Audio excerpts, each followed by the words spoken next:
You are all welcome. It's a pleasure to be here with all of you. My name is Nelucy Soares. I will be moderating today this meeting, these next days of our meeting, which is the BioForestALC. Before starting, I would like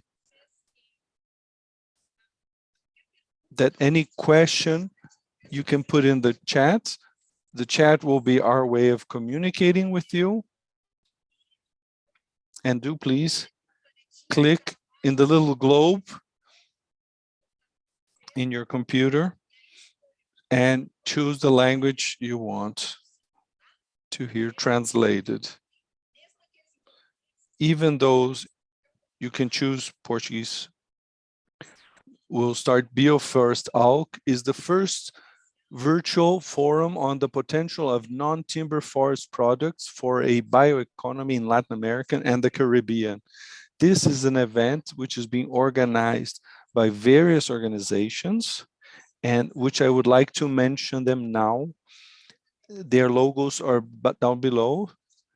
UFRO, International Organization of Forest Products, the Latin American Network for Model Forests, CATI, the Center for Tropical Agriculture, ACTO, the Institute for Ecological Researches, IPLIRA, WWF Brazil, University of Brasilia, the Brazilian Company for Research, Embrapa, Laboratory of Forest Products and Forest Services in Brazil. This event only is possible due to the partnership and joint effort of all of these partners, and that all are very happy of to be here with us. So now I will invite the authorities, our partners, to give the welcome and to declare open our event. And to start, I would call Pedro Alves Correia Neto, Director of the Brazilian Forest Services of the Ministry of Agriculture and Livestock of Brazil. Pedro, please. Good afternoon. I wish a good day to all. Welcome to all the participants of the BioForestALC. This is the first forum on the potential of non-timber forest products in Latin America and Caribbean to have a sustainable development through forest products is one of the reasons in Brazil. And forests are 58% of our country, around 488 million acres. Besides all of those forests in Brazil, there is a diversity of communities, traditional communities that do traditional sustainable use of those products, helping to conserve those forests. In Brazil, bioeconomy connected to non-timber products had important growth in the last years, 15 billion reais over this period in terms of wealth generation, and has a great potential for the development of the country and social inclusion. In terms of biodiversity, together with other countries, we are a power that has 20% of the biodiversity. We are a very, very diverse region. So the promotion of bioeconomy is fundamental, be it for the social, economic, or for the conservation of Latin America and Caribbean.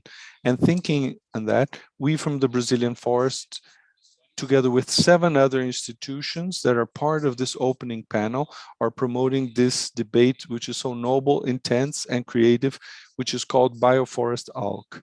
This is the first iteration, and we will have 3 days of conversations, and we'll have important panels and moments for the construction of actions. In that way, we will together ways to put the potential of forest products in our region. Might we have a good event? Thank you to all. Thank you, Pedro. Now I will call Guy Capdeville, Director of Research and Development of Embrapa. Hello to all, good afternoon. I would like to greet my colleague Pedro Neto, which is the Director General of the Brazilian Forest Services. Also like to greet Pedro Henrique Zucchi da Conceição, which is an aide for environmental sustainability at the University of Brasilia. James Chamberlain of the International Union of Forest Research Organizations. Roger Villalobos, researcher of the Tropical Agronomic Center for Research of the Latin American for Model Forests. Eduardo Dich, Executive Secretary of Ecological Research Institute. Maria Alejandra Moreira Lopes, Secretary General of ACTO, and Otávio Nogueira, Coordinator of WWF. So in name of these, I'd like to greet all. I think this is a very interesting initiative. We've had a conversation with several institutions because we understand that the Embrapa network, we have 9 units in the legal Amazon, and we have great perspectives of joint work with various institutions. And recently we launched here internally in Embrapa a procurement only for the bioeconomy. And our idea with this was to connect all of the Embrapa network with the scientific institutions that are ready in the region so that we can advance in terms of bioeconomy. When I'm talking about bioeconomy, I'm talking about a modern bioeconomy of the production of food that we've been carrying out. But I'm talking about, in fact, of exploring the wealth of genetic diversity in this environment, of course, but of course, defending and guaranteeing the preservation of our forests. And the idea that we've had here as an Embrapa is that we can get samples of biodiversity to bring it to an enterprise environment, to give scale to it, to develop these technologies, and to deliver it to the Amazon region in a format where we can offer these to the base industry. And these in the biological basis economy and agencies that to give capacity to society that is around where these potential biological basis.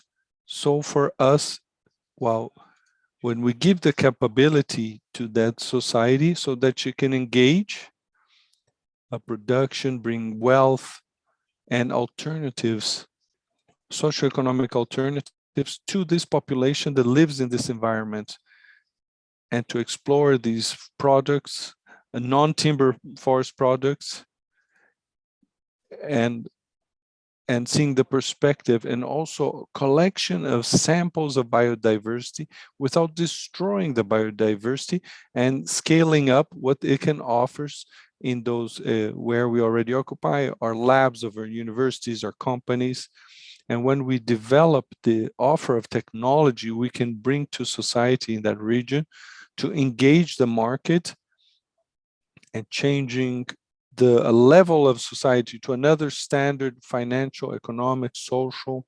I think that's how we will be able to explore the capability of this environment, which is great, but preserving.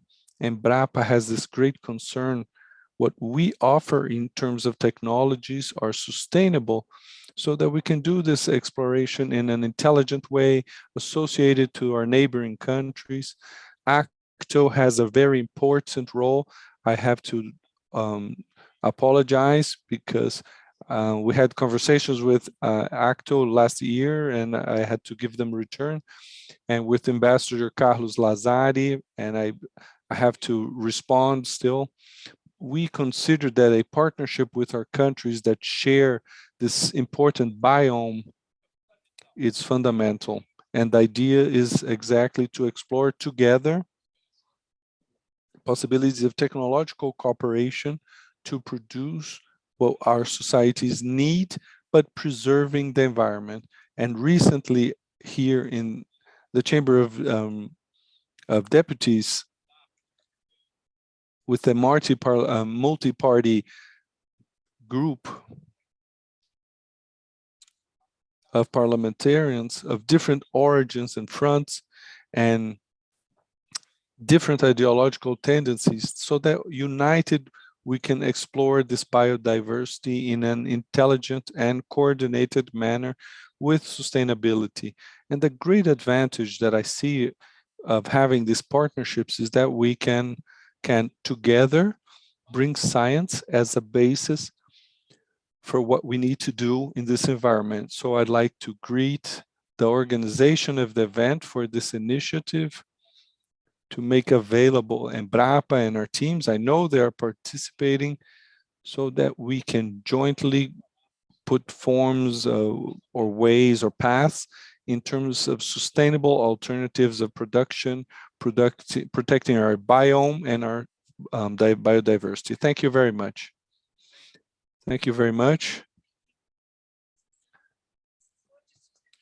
And now I'd like to call Pedro. Pedro Henrique, Aide for Sustainability in the University of Brasilia.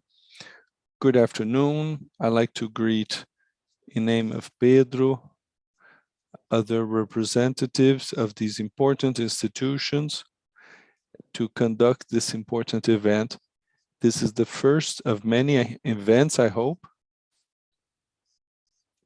where we're seeking the science, we're seeking a knowledge for the consolidation for an efficient exploration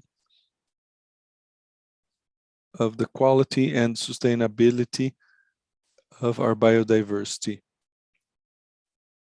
As Pedro mentioned, it's not few. The quantity of this biodiversity is very great, so with great satisfaction that the University of Brasilia participates in this event actively and makes available of the participants their technicians, their labs, so that we might effectively contribute for important points. Integration of the people of the forest, that they be effectively benefited of this movement, where we will try with the bioeconomy, trying to bring gains that can be incorporated by all to build this new paradigm for exploration in the forest of non-timber forest products, but especially that the local population be incorporated in these gains that we bring to society, where preservation and sustainability are our guidelines of our discussion. And once more, where there is science, science effectively conducts us to a path of sustainability, and where sustainable development is the effective basis of the improvement of the quality, not only for us, but the planet as a whole, to keep and try to keep the species, those forest species, animal species, so that in this we can seek a better development, and with the technological development that is effective and can be incorporated by all participants of this planet, especially the members of that region that deserve effectively to be receiving the benefits of all of this effort that all of these institutions that are established and that are partners and that they can bring. So UNB is available. We wish that this is be a magnificent event and great solutions can be brought through cooperation between the countries of our region. Thank you very much. and the University of Brasilia, in name of Márcia Brown, is available to aid in whatever is possible. Thank you very much. Now I'd like to call Eduardo Dich, Executive Secretary of the Ecological Research Institute of Brazil. Thank you, Nelucy. Good afternoon to all. I'd like, in the name of IP, to greet all of the members of the panel, all of the participants, which here shows up as 168 participants, and to say it's a great satisfaction together with the other organizations that are here. We are participating through the LIRA project. It's supported by the National Development Bank. I invite you to get to know a little bit more. There will be specific speeches here on LIRA. And those who do not know, LIPE is a civil society organization. We have over 30 projects all over Brazil. And the themes of this forum are parts of all of our websites. Sustainable business is a word that is present in our mission statement, be it with agroforest products, zero carbon products, or strengthening of production chains. And if we look at the program of this event in these 4 days and the name of the organizations and the presentations, we can see the wealth of content and experience that will be seen these next few days. And we hope you all make good use and this serve as inspiration so that we can continue working, having new connections in how to connect the bioeconomy with sustainable options and the conservation of biodiversity. Thank you once more and have a good event. Thank you, Eduardo. I would like now to call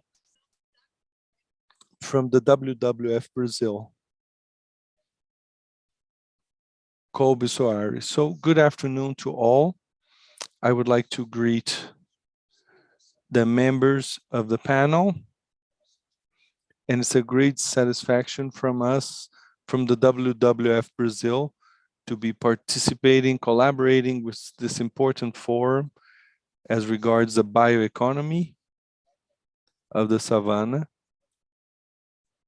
WWF is a non-governmental organization which works to change the situation of environmental degradation and healthier to all, where society and nature can live in harmony.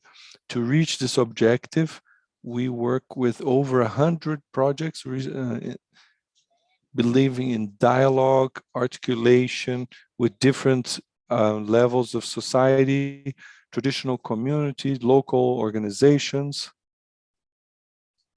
and especially working for the conservation of resources and generating income for traditional people for the sustainable use of the non-timber forest products.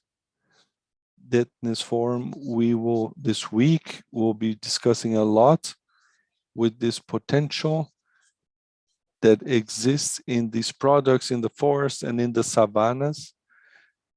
Just in name of information, the 2 greatest biomes of Brazil, which is the Cerrado and the Amazon, have 50,000 different plants that haven't been studied. And there is a great potential in numbers. We did a study in 2017, and considering in the state of Pará, the 30 main products of biodiversity, and for the surprise of all, we got to the number of 5 billion of aggregated value of these products of the biodiversity research in the state of Pará.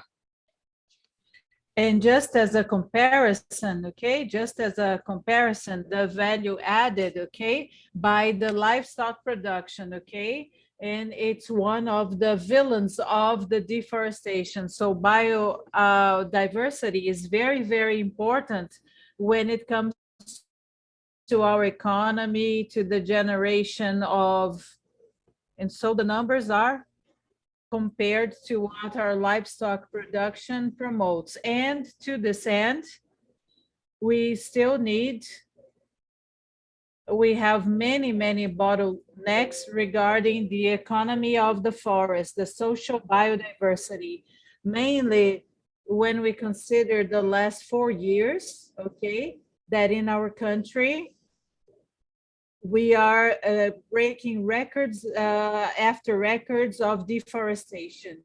So the main challenge is to reduce this deforestation, maybe to reduce it to zero.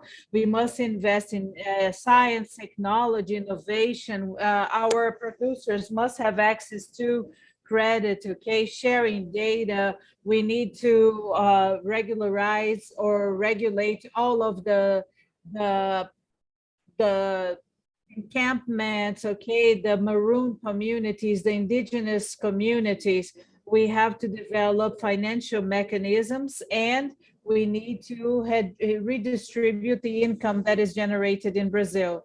So it's very important for us, okay, at this moment, for us to be cooperating, working together, okay, and we have to have important discussions when it comes to the economy of the forest. And so for us, it's a great pleasure to be participating in this forum with all of you, okay? And we have, thank you, Kobe, so much.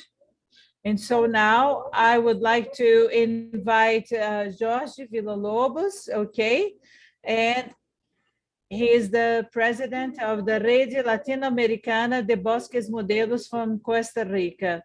So good afternoon, ladies and gentlemen. I would like to greet you from Costa Rica, okay, from the Center of Investigations, and we are responsible for the research, technical assistance, development of projects, and so the creation of capacity. And we do that mainly in Latin America, and it has been 20 years that we are part of the Latin American Network of Development, and it's a network that encompasses social networks for the environment, mainly when it comes to forest resources. These platforms are all volunteer, and they try to achieve the synergy between different social stakeholders so that we can work with all of these environments, okay? And we are deeply worried, okay, with the good use of the forest, okay, in our territory. And we're trying to face also the greatest strategy that is happening in Latin America, which is the deforestation, the high levels of deforestation, a topic that Latin America has a huge protagonism, and it's a failure when we try to move agreements and international agreements advance. And we continue deforesting 2.6 million square hectares, and the process is not being stopped. On the contrary, it's getting worse. And our governments, most of our governments, they have failed when it comes to this topic. And when we are discussing the deforestation, okay? So we have low political commitment and low technical expertise. So in Guatemala, just to give you an example, we have already had a loss of 1/4 of their forests. They have lost this. So we have to value our tropical forests, our non-tropical forests, our ecosystems, and we have to develop our way of life of the people. So we have to maintain these forests, okay? So we cannot eliminate the way that these people survive, okay? And we are gonna have to make huge decisions, okay, regarding deforestation. And we have to try to find the change in the use, and we have to value our forests. And in the economy, So we need to recover our forests, okay, the people who live here, and give a meaning to people, a great meaning to people's lives, not in a romantic way, not in an academic way, but an economic meaning to these people's lives. And we are very excited and willing to work with you guys. Thank you so much for this opportunity. So now Ms. Maria Alexandra Moreira Lopes, General Secretariat of the OTCA. Oh, thank you very much. Thank you for being here, for all of you who are watching us now, okay? Thank you to all of our colleagues and friends who are following up this moment, all of the members of the panel. And I would also like to greet all of you for this important initiative that we are following up with all of the strategies of this event that are being presented now. So the main idea, we are working with 8 countries together and we share this important ecosystem and we focus on different topics when it comes to the sustainable use of the forest and its biodiversity. And this is very important. And for us, it's very interesting to be able to work in these spaces that America and the Caribbean have so that we can create joint initiatives that are going to promote a sustainable, intelligent, and responsible use of the biodiversity existing in the forest within an economy, within our trade sector, within the mother nature economy. We also have an exercise that each one of the countries has been carrying out within their territories, okay? It's very important for all of us, mainly in the Amazon, because we have over 40% of the territory of of South America, and we have millions and millions of people living here. We know that the Amazon has most of the global biodiversity. This is well known all over the world. And so I believe that this is the most biodiverse area in the world. And so we also have Pan-Amazonic region, which is even wider.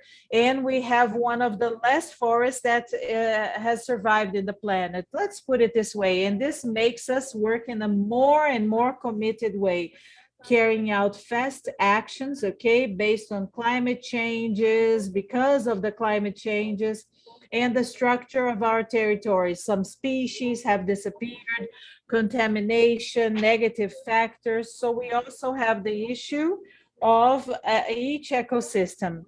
And so we have many work fronts, okay? And we are in favor, okay? The OTCA is worried about the Amazon and also all of the legal frameworks of all of our member countries.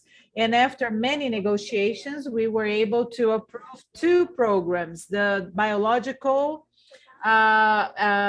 biodiversity and also the sustainable use of the forest, in which we aim to preserve land and water ecosystems.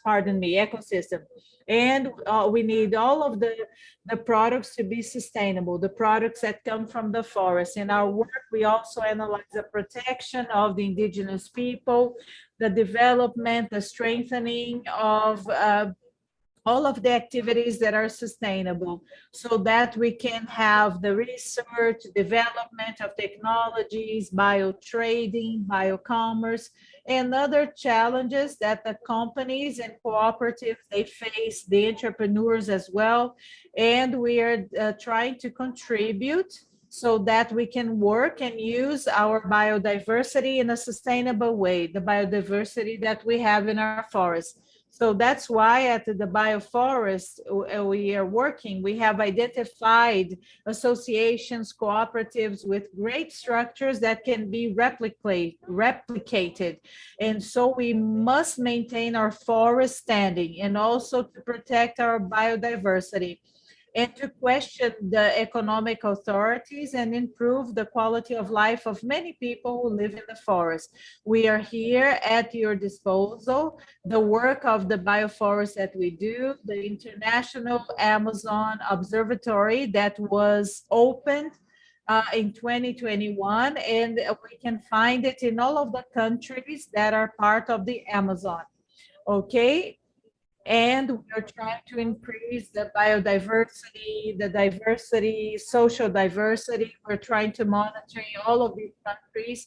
And via this observatory, we're going to work, okay? And we're going to offer capacity building to SMEs, those that work with sustainable products in the Amazon. This platform is going to work with the SME, the small and medium-sized enterprises. We're also going to have 18 experts from the region and international experts. So it's the BioForestALC. We would also like to invite you so that we can have other virtual meetings so that we can work like that.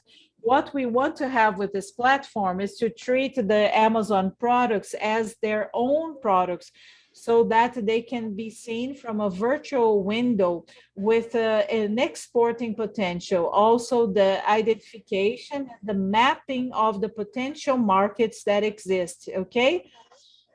To purchase Amazon products, and we are going to have this all online. And we're also going to generate a coordination mechanism for the traders, for the buyers, for the sellers, with containers, with local platforms. We can think in a global way, in a comprehensive way. And now you can see all of the actions that you have developed. It is the Development, Research, and Innovation Network focused in Latin America and in the Caribbean, and focused on Latin America and on the Caribbean. And I would like to wish lots and lots of success in these days that you're having a meeting so that we can share work experiences, and we are totally at your disposal when you need to discuss the cooperation in the Amazon region, okay? And so that we can have a better future and our generations can also have a better future. Thank you so much. Thank you so much, Alexandra. I would like to thank all of the authorities, all of the partners. It was a very diverse group organizing this event. We had public agencies, we had organizations from the third sector, from the civil society, international organizations, and all of us were together so that this event could become a great success. So we have 180 people present now, okay? It's impossible for all of us to introduce ourselves, okay? But in the chat or here, so if you want to click on this QR code, Thaisa is going to add to the chat a link of the Mentimeter so that you can answer 2 questions, okay? So what country are you in now, or where are you in now? And what is the category of your organization? Do you work for a private company? Do you work in the third sector? Do you work at an organization in the civil society or from the civil society, etc.? Thaisa, what is the link, please? Okay, so we have the link here of Mentimeter. And this is going to be very quick so that you can fill everything in, okay? And so that we can find where are you guys at? Many people are answering in the chat. So we have many, many people here from many, many places. So I'm going to show to you the result, okay? You are so fast. Excellent. Everybody's answering.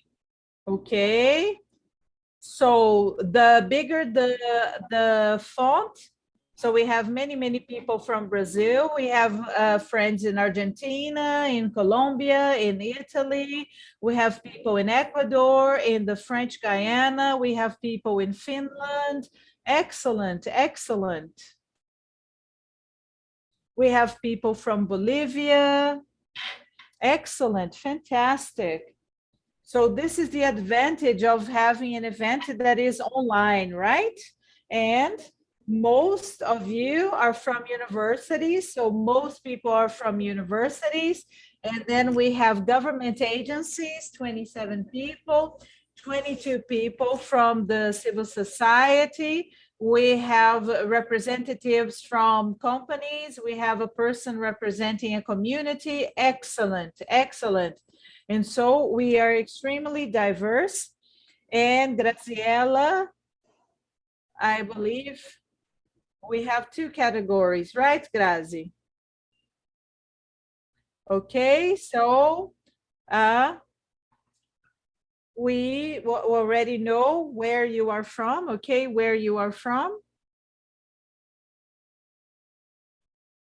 And I'm going to introduce to you guys, or to present to you, the methodological structure of the event so that you can understand how the event has been organized for these 4 days. First of all, what are our main objectives? Our main objective is to identify and formulate joint initiatives to strengthen the bioeconomy in Latin America and in the Caribbean, based on the development of value chains for non-timber forest products. And in order to achieve this objective, we're going to work in 3 different ways, okay?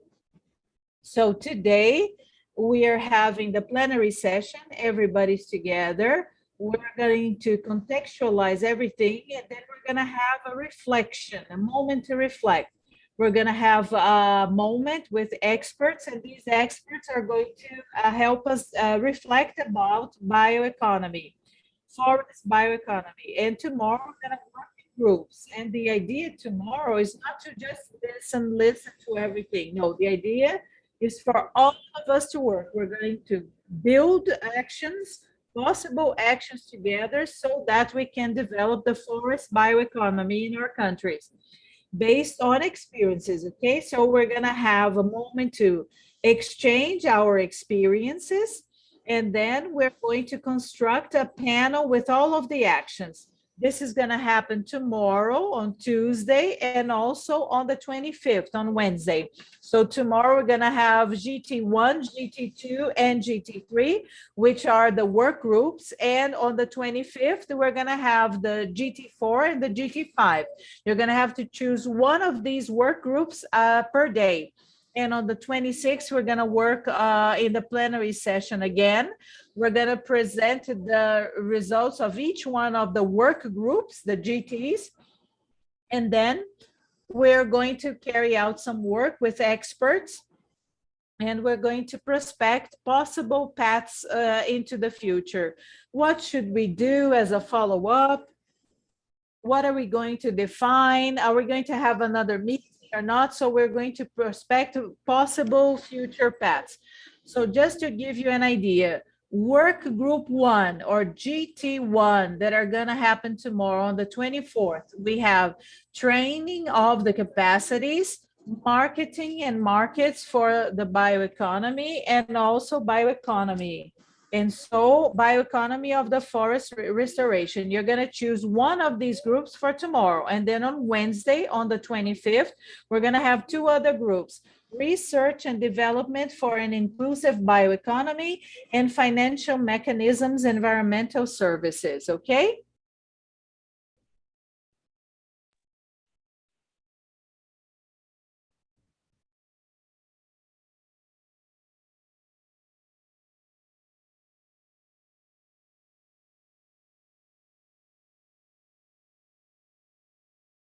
Of the Caribbean, where you can do new questions. You can always do questions through chat. We will be trying to answer. And then the presentation of the platform of experiences that Alexandra just talked about, developed by the ACTO, and the bioeconomy of the forest, the bioforests of non-timber forest products situation or framework, which will be launched afterwards. And we close around 18 hours. So now I will call Sandra Regina Afonso of the Brazilian Forest Services to make the presentation of the proposal of the BioForestALC. Sandra, you have the floor. Thank you, Nelucy. To thank you all for your participation. I don't want to stretch myself too long, go on too long. Our opening panel with specialists. I just like to show a little bit the idealization of the BioForestALC and where we are in this timeline. As it has been very much talked about, we are a group of institutions who thought about this proposal. It's a great joy in this moment, but like it was said, it's just the beginning of a proposal that we want to build together within Latin America and Caribbean. Here we can talk about the context of Latin America and Caribbean, but it's already been talked about.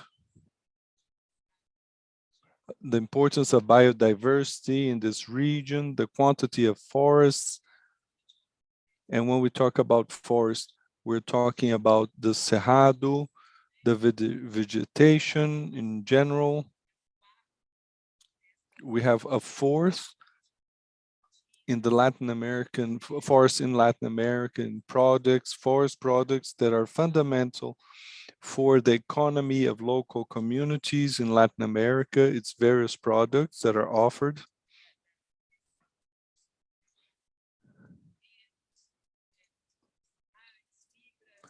Fibers, oils,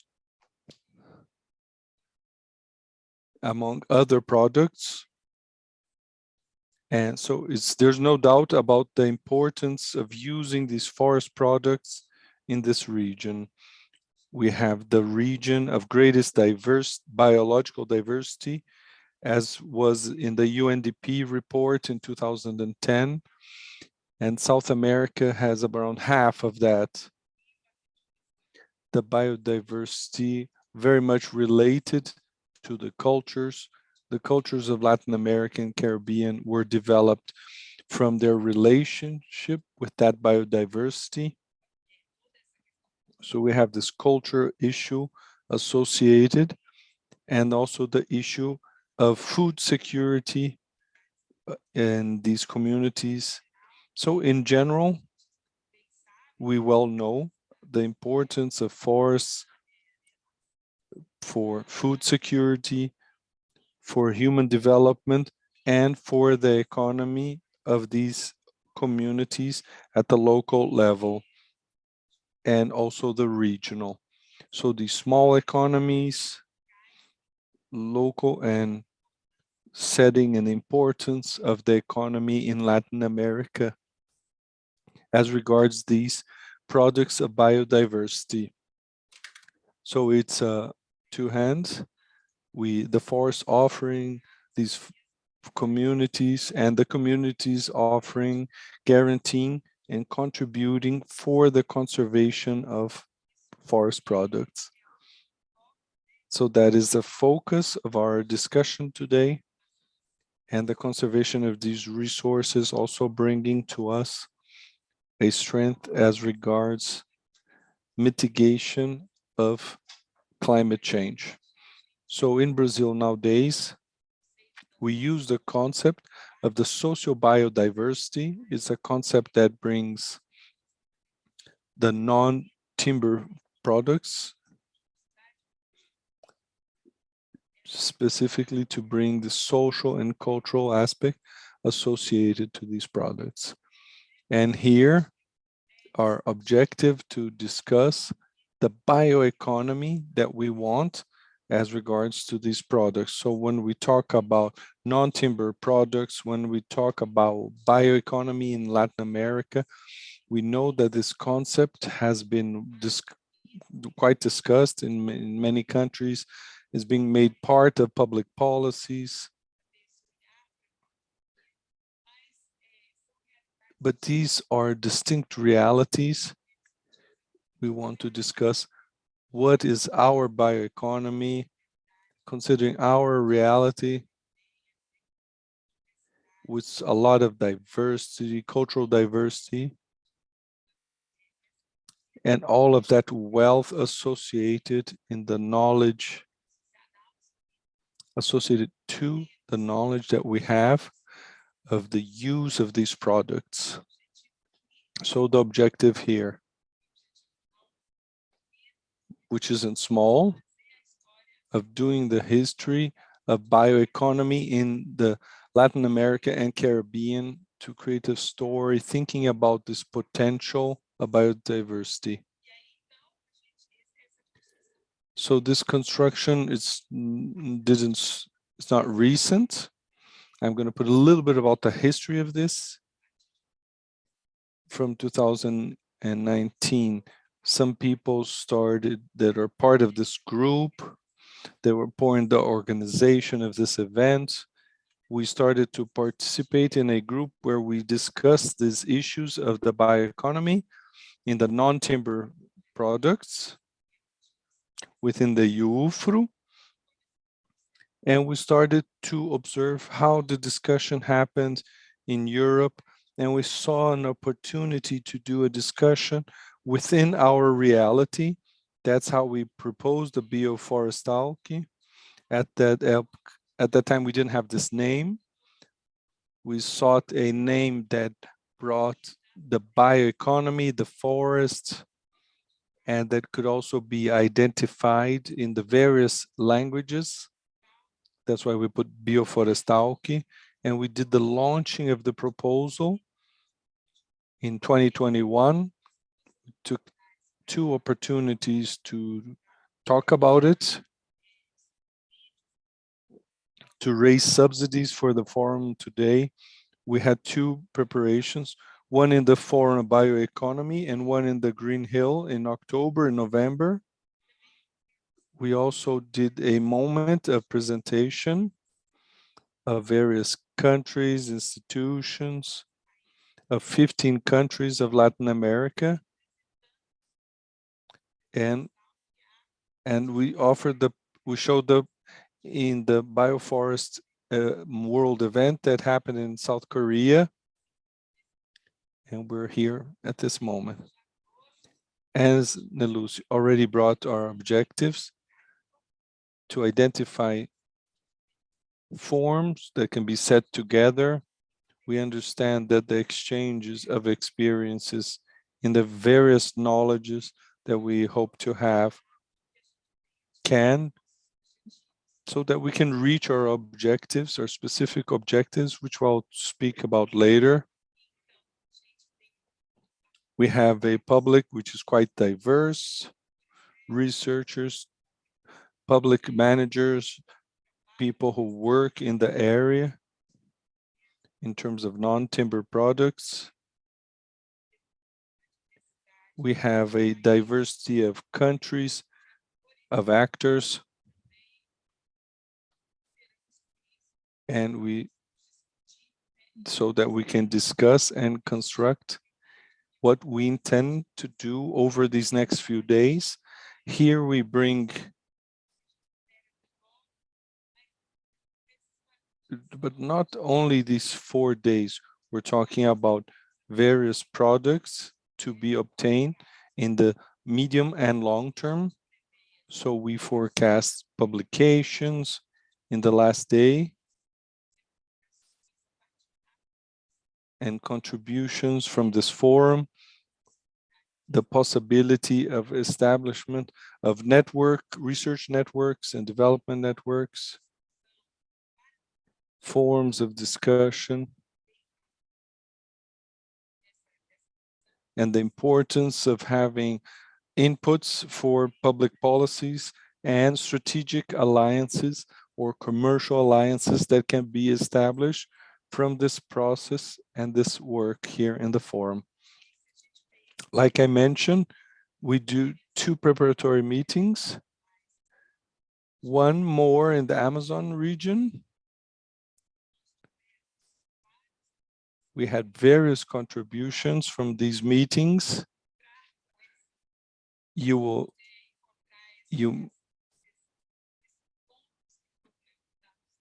can see these points over these days because they will pop up in the working groups in various moments. So these events were fundamental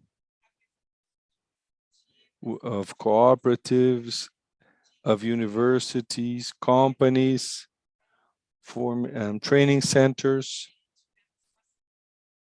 And we had a second preparatory that happened in Rio, where we had the participation of FAO, BG, and also representatives of the commerce. We had this moment. We had a second moment where ACTO was with us, some institutions outside of Brazil and some within Brazil presenting their experiences, be in public policies, as well their acts within their research with non-timber products. So we had these two moments, and in these two moments, we had many contributions, but we tried to do an exercise of synthesizing a little bit of what happened in these preparatory meetings, where we raised 36 points, like I mentioned, which will always be taken into these contributions. I just like to highlight a few of them as regards the empowerment of communities. So in the discussion of the bioeconomy, it is necessary of the involvement of the communities of this bioeconomy for these products, strategies for payments of social environmental payments, the issue of social bioeconomy issues, cultural issues, recognition of traditional communities and their importance, the opportunity of bioeconomy in reducing inequality, food security should never be separated from the economic aspect, the integration of the various knowledges and empirical, training of youth, promotion of alliances, the strengthening of organizations. All of these were brought during these preparatory meetings, offering financial resources, the need to discuss mechanisms that could allow the development of the bioeconomy, inclusion always at the center, integration of public policies, and a concern of building protocols that can allow for sustainability in these activities, and the center of actions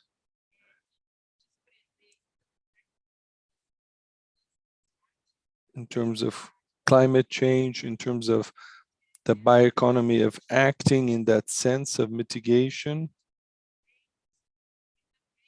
and also investment in research.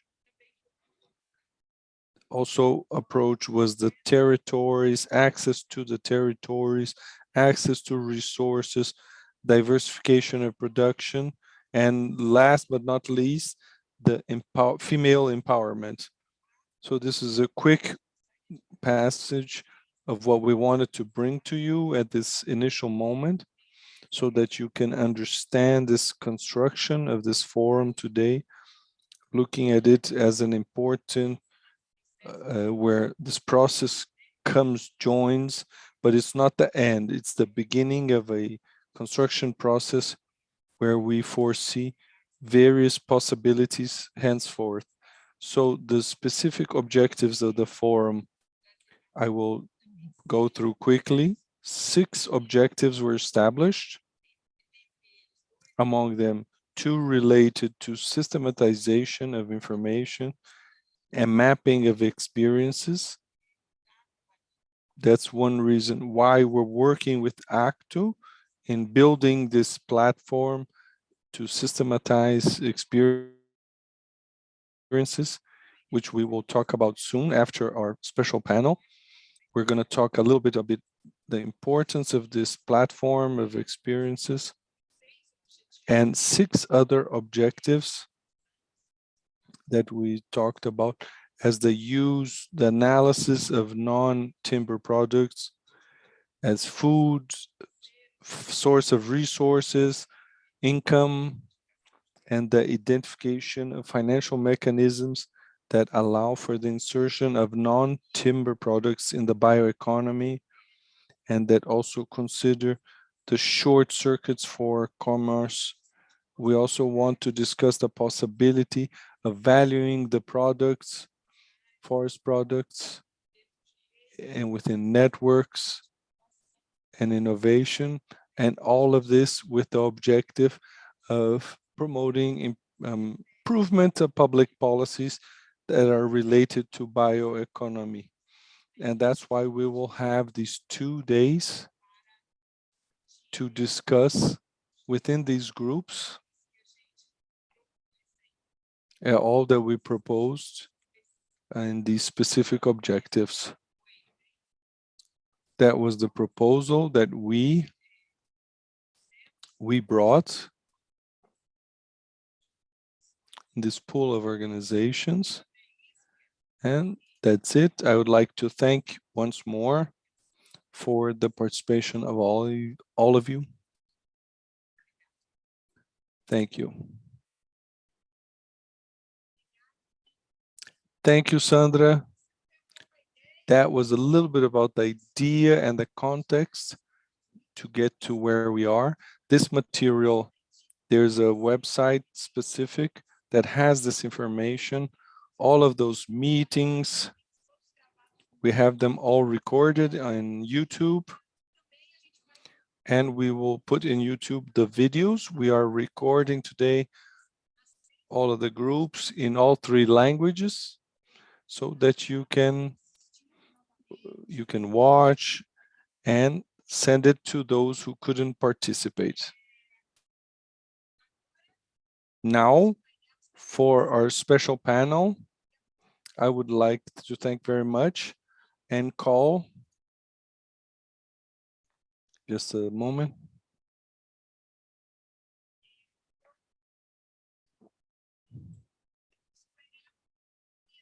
Bioeconomy of the forest in promoting human development in Latin America and the Caribbean. For this, I will call our moderator of this panel, which will be Sandra Afonso, once more. Sandra, to invite our speakers. You have the floor. Thank you, Nelusi. I have this grandiose mission of doing the moderation of this panel. I think it will be a special moment of this forum. We have 3 people here to discuss the bioeconomy of the forest in promoting human development in Latin America and Caribbean. As we talked a lot, bioeconomy is a concept that we've seen the discussion in various countries of the world. And we need to hear and understand these specialists in their various spheres to discuss this bioeconomy. When we talk about bioforest products, and when we talk about traditional communities, we know that we have already heard and we have already discussed this, and we know very well the use of the resources, the economy based on forest resources is not something new, but we need to follow up everything and understand what does this bioeconomy brings with it, okay? And what have we been gaining with this? What is inserted in this concept of bioeconomy whenever we look at the forest? Of course, the concept of bioeconomy is way broader than just looking at the forest, but today what we want to do is to analyze this, look at the forest, think about its potential for all human development. So I'm going to start by inviting Thais Linhares Juvenal, and then after that, we're going to have Ricardo Abramovay and then Joaquim Belo. And they are very, very dear to me. And I would like to thank the 3 of them for accepting this invitation. Thais has already been in a meeting with us and she shared wonderful contributions. It's a great honor to have you here once again. So we're going to start with Thais Juvenal. And if you're watching watching us, if you're following up the event, you can ask your questions, type your questions into the chat, and then we're going to share everything with the panelists after the 3 presentations. And we're always going to ask you if you want to say the name. This question is for XX, okay, or this question is for YZ. Okay, so just ask your questions in the chat. So it's a great pleasure for me to invite Thais Linhares Juvenal. She's an economist. She focuses on social environmental economics for over 25 years. She worked for private and public organizations so that she could achieve sustainable results and diminish inequality. She has been the director of the Brazilian Forest Services, the director of climate changes at the Ministry of the Environment. She was an executive secretary of the Amazon Fund. She was the vice president of the director committee of the Amazon Fund, and she was also a partner in Red Plus. And she is in the United Nations RED program. And since 2015, she has been doing work regarding governance in Rome. Okay, so now I would like to pass the floor to Thais Juvenal. Thank you, Thais, for having accepted to be here with us. Thank you, Sandra. Thank you for this kind introduction. Thank you to the organizers of this event. It's a great pleasure to be here to see my new colleagues, old colleagues, but much more than that, it's a great pleasure to see the high level of dynamism and discussions in Latin America and in the Caribbean. Thank you so much for this opportunity. And now I'm going to give a brief presentation. My presentation is going to speak less about Latin America, but we're going to talk about what we have been seeing, what's happening around the world, what is the situation of the forest, what are the development potentials for the development of biodiversity and for the non-timber products within this bioeconomy.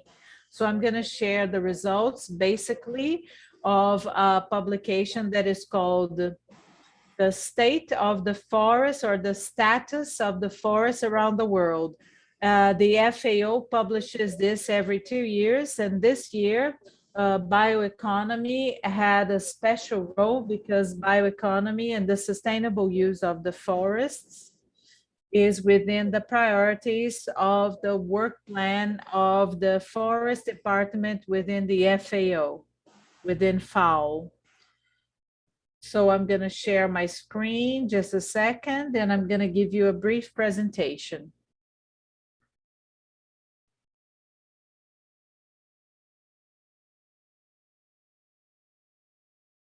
Okay, can you see my slides? Okay. So forests inside the bioeconomy, what are the main potentials and challenges? And so this is the content of my presentation. I'm going to talk about the world forest status in 2022. I'm going to talk about the main forest assets, because on top of them, we're going to be able to develop a bioeconomy. Okay, the importance of the ecosystemic services, the life conditions and non-timber products, and we're going to talk about the challenges regarding the statistics, the financial challenges, and I'm going to wrap up by making a few suggestions. So whenever we have the SOFO 2022, SOFO, it is a publication that focuses on the forest pathways, okay, so that we can have resilient, sustainable, and inclusive economies. And it focuses on 3 main pathways: the elimination of the loss of the forest coverage, and also the preservation of environmental services, the restoration of forests and landscapes and agroforestry, and the sustainable use of the forest and the bioeconomy. These 3 main pathways, they are focused on the priorities of the work plan of FAO. and they reflect all the work that we have been doing within these three main fields and the mandates that we have received from our member countries. The first thing that I would like to share with you is what are the main forest assets? Well, when we think about the forests around the world, the forests cover 31% of our planet. That is 4.06 billion hectares in the world. South America responds for 21% of this total. If we add Central America and the Caribbean, we arrive at 22% or 874.5 million hectares. Concerning news is that deforestation is still growing around the world, mainly in the tropical areas, even though the speed is smaller. So we have increased the forest coverage in some parts of the world due to the restoration programs and also the abandonment of some agricultural areas. But in areas such as Southeast Asia, Sub-Saharan Africa, and South America, we still have a loss of forests. The other interesting aspect, which is very important for this discussion, is that the primary forests, they correspond to 34% of all global forests. And only 3 countries encompass jointly more than 61% of the primary forests in the world.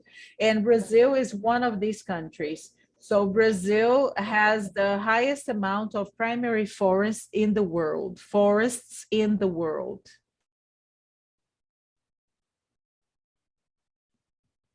Another interesting aspect are the forest assets. When we consider the forest populations, they are also assets because we want to talk about production, if we want to talk about the cultural aspects of our forests, if we want to talk about the traditions of these peoples, we're talking about human beings. We're not only talking about soils, animals, trees, we're talking about human beings. And in this SOFO, this report, we carried out an estimate. Translation apologizes. I have lost the audio. Can you hear the lady from FAO? Translation.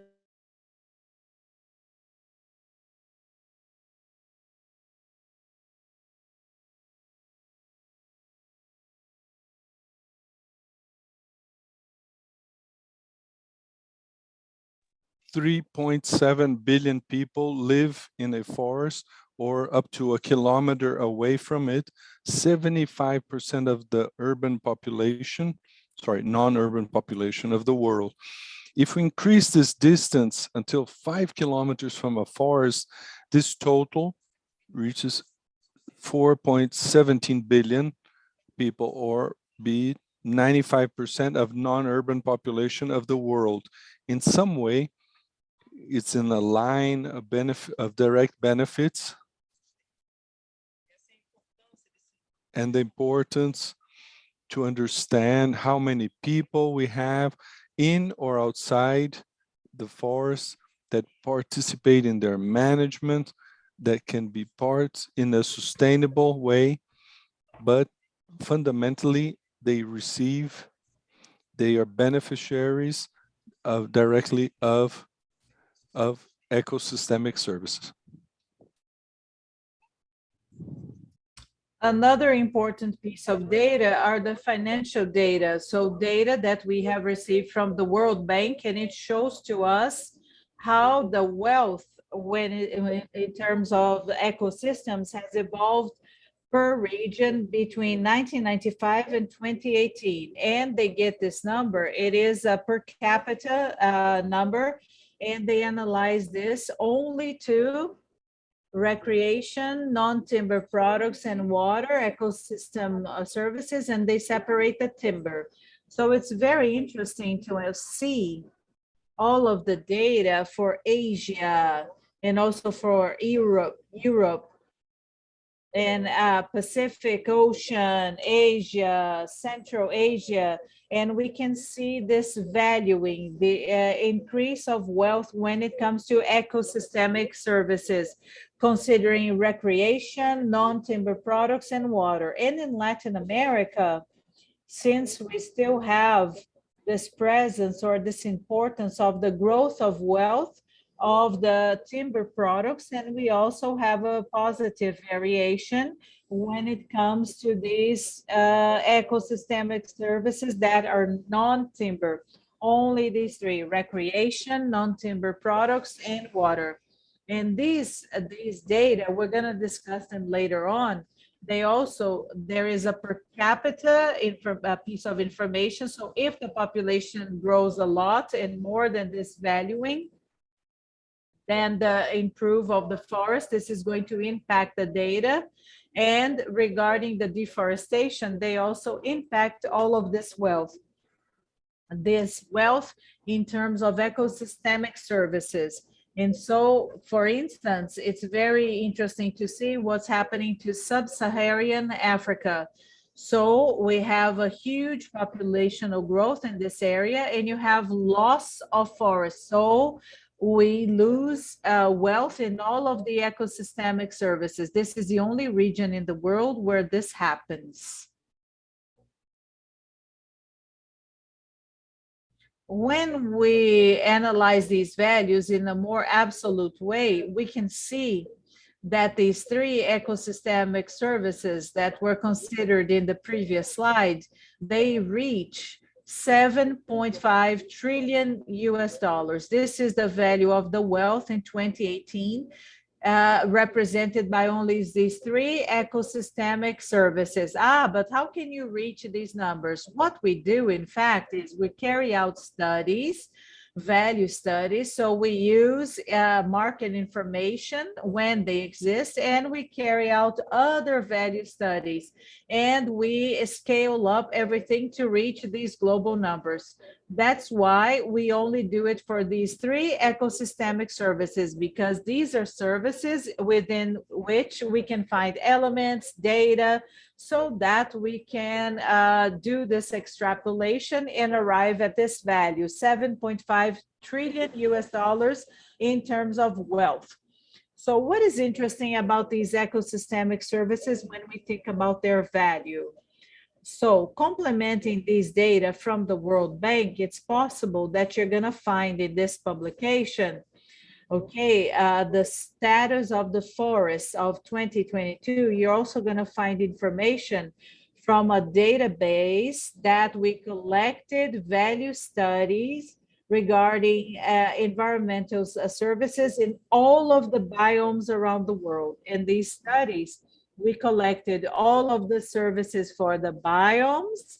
Okay, so all of the biomes around the world were represented, and also for all of the ecosystemic services.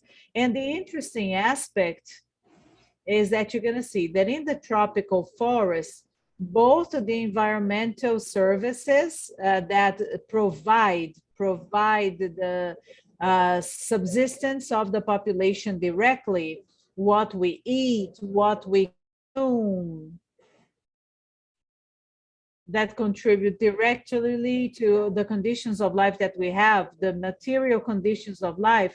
We have timber and non-timber products. They are as important as the regulatory services, as the regulation of the water, regulation of the climate, regulation of the climate changes. And we also notice that in the mangrove and in the temperate forest, okay, so we have nutrition, and this is considered to be a very important environmental service. And you're also going to find out that in Europe,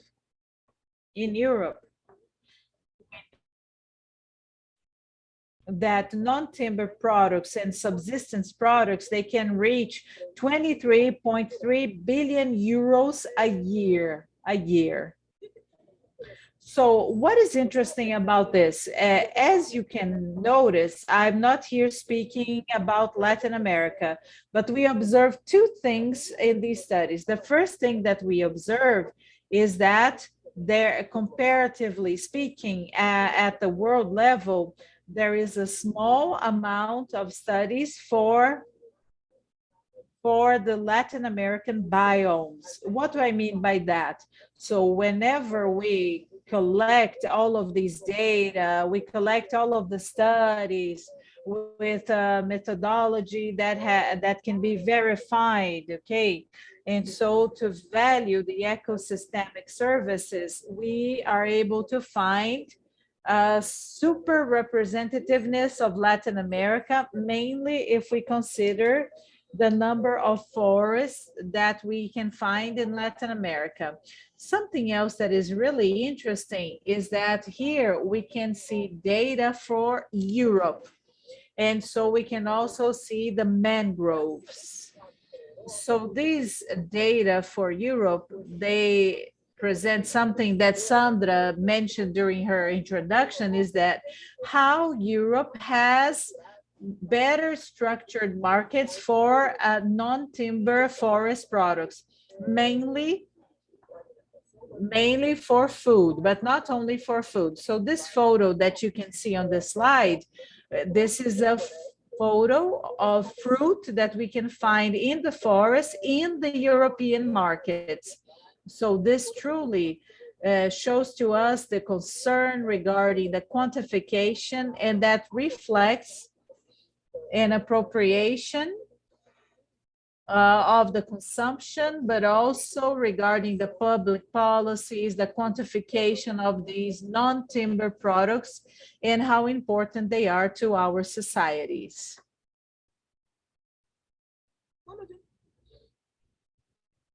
Thais, you have 5 minutes, okay?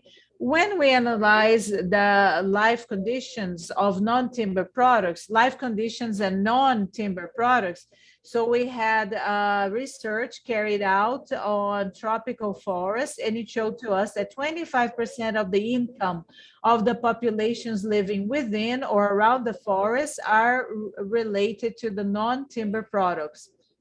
And a recent paper has shown that at least 3.5 billion people around the world consume non-timber forest products. And so why are these figures important? Because these are the global numbers that we have regarding non-timber products. So we need to generate figures, information, so that we can impact our public policies better. And I'm going to discuss the challenge of the statistics. Unfortunately, we do not have global statistics for non-timber forest products due to the informality of the markets of these products, incomplete market circuits, and also a denomination and a heterogeneous denomination and accounting. Frequently, that these data come jointly with agribusiness products and other products from other interesting. And most of these products, they are not covered by public policies. And this is going to be a spoiler, okay, regarding the non-timber products in Brazil. This is a paradise for people like me who work with researches, rules, regulations, who can impact the creation of policies. So it's very difficult for us to do the work that we do without the data. So this kind of publication is very, very important. We need to know the products, we need to know how they are produced and the amounts. There is also a financial challenge, and this financial challenge is in part, it's related to these statistics, because without statistics, it's very hard to plan investments. We have all of the issue of insecurity of access to the forest, and this makes it harder to access financial institutions. And we have products that are not benefited by the policies to giving a greater fragility of that business to the development of that segment of the forest economy. So what are the suggestions that we can take from this? And I like to say this case is so serious. When you read about it, you have in one chapter on the articles from the forest, we talk about the importance of the non-timber and ecosystemic services. But when we go through these specific paths, the recommendations, the documentation of this green reconstruction with greater resilience and inclusion, we cannot have a quantitative case for the non-timber. So you will see in this session, we're going to fundamentally talk about timber products because we don't have data. We cannot do studies yet to have data. So some suggestions here of action and of public policies, of documenting production and commerce and specifications. One of the things FAO has done, and we've had some results, is to invest in the classification of non-timber products. And in the statistics systems, it is already possible to report as a forest product, or it hadn't been reported, or were not considered forest products. So in forest products, there is a categorization of these non-timber products to seek to join, to make unions of producers or cooperatives. This is very important. We need to have access to the market, but also to define the products, various products, and the specification of these products. It's very important. Technological development, it's very important that the producers can make associations, cooperatives, to see capability of business management. It's not only about production, it's to understand how this harvest of this non-timber product and how it works. What is the flow of production, the seasonality, the management, sustainable management of that forest. So you have to think of this activity as a business to be inserted into value chains. They're long and short circuits, but effectively we have to have this vision seeking the market, inclusion of the products and the commercialization. This makes an enormous difference. I think we're seeing, we will discuss in this event, and you will see the case of Brazil. We have this recognition, this investment of public agencies in the inclusion of these forest products, be it in production or commercialization. It doesn't say here in the slide, but the link and the coordination of that, especially as regards food security. Many of these are nutritious, they're fruits, and have a great importance in food security. And to seek these non-timber per households. Once more, the issues of statistics, so we can follow, we can understand the importance of production of these products of the families. So these are some more general suggestions that could inform this discussion that you will have here during the event. Thank you very much. Like I said, it's a great pleasure to be able to contribute to the discussion, and I'm available on this email here. Thank you. Thank you, Thais. We already have some questions for you. Your contribution was rich, and we can set together the sum. So I'm gonna hand over to Ricardo Bromovai, whom I want to thank very much for accepting to be here He was invited by Ana Eule from Embrapa, and it was a great joy for us to count with you here.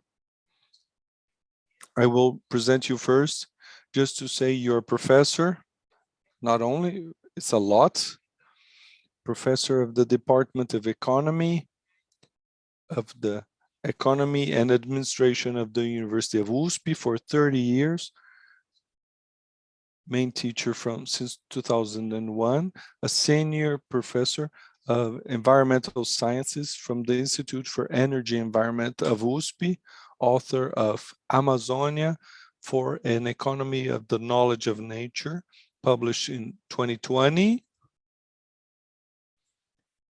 And with you, Ricardo Abramovay. Thank you, Sandra. It's a pleasure to be here. And this such important moment that we're living in Brazil and Latin America and the world as regards. Ricardo, your sound is very low.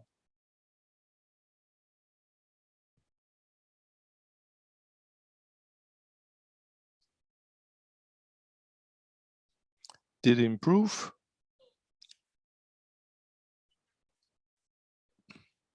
Just a bit, if you could increase your volume.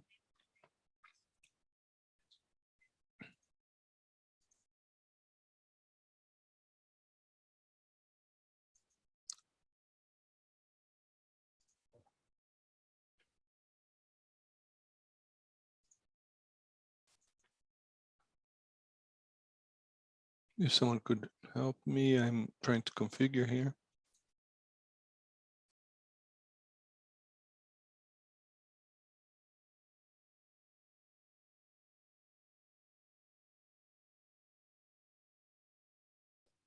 Is it better now?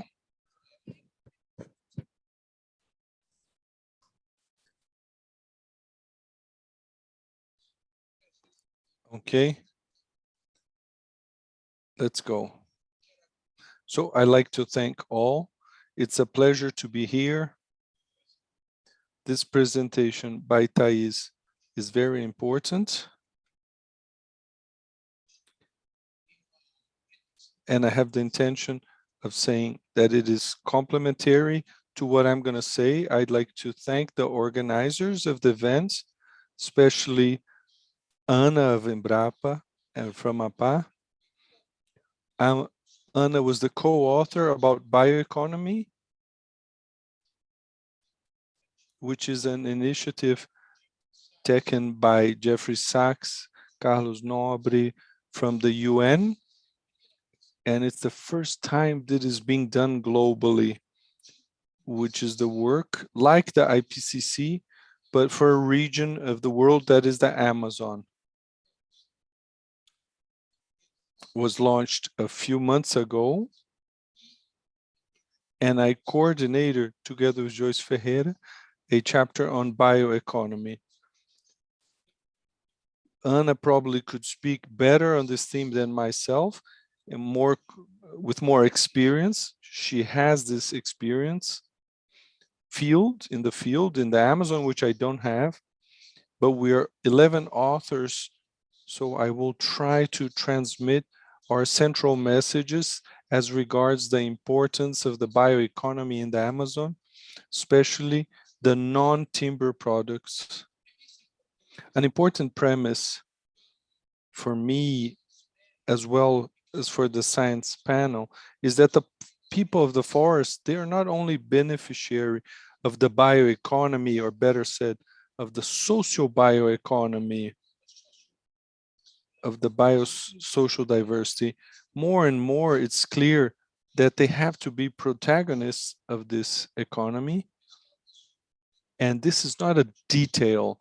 Nowadays, we have youth, indigenous youth, riverine people that are concluding their university courses, then are being part of global instances of discussion in decisive themes for humanity. We saw the beautiful participation of Chai in the Glasgow conference. But of course, this is a minority, but we now have youth coming from the forest people that have conditions of not only following up, but like I said, to be protagonists of this discussion. This is very important. When they gave us the task of writing this chapter on bioeconomy as regards the science panel, the first thing I did was to go after the literature where I verified a series of definitions of the bioeconomy that made emphasis in the science, technology, in the use of science and technology, especially those of the life sciences, not only to produce wealth, but also to solve great social environmental problems of contemporary society. And in trying to solve these great problems, this would go through pharmaceutical industry, through agriculture, and the estimation of a report of the Academy of Science and Engineering in the US was that the bioeconomy represented in the US 5% of the GDP, $1 trillion, and in Europe, the data was also quite impressive. In China, there's an incredible development of bioeconomy with a great contribution for decarbonization through new sources of energy, new materials.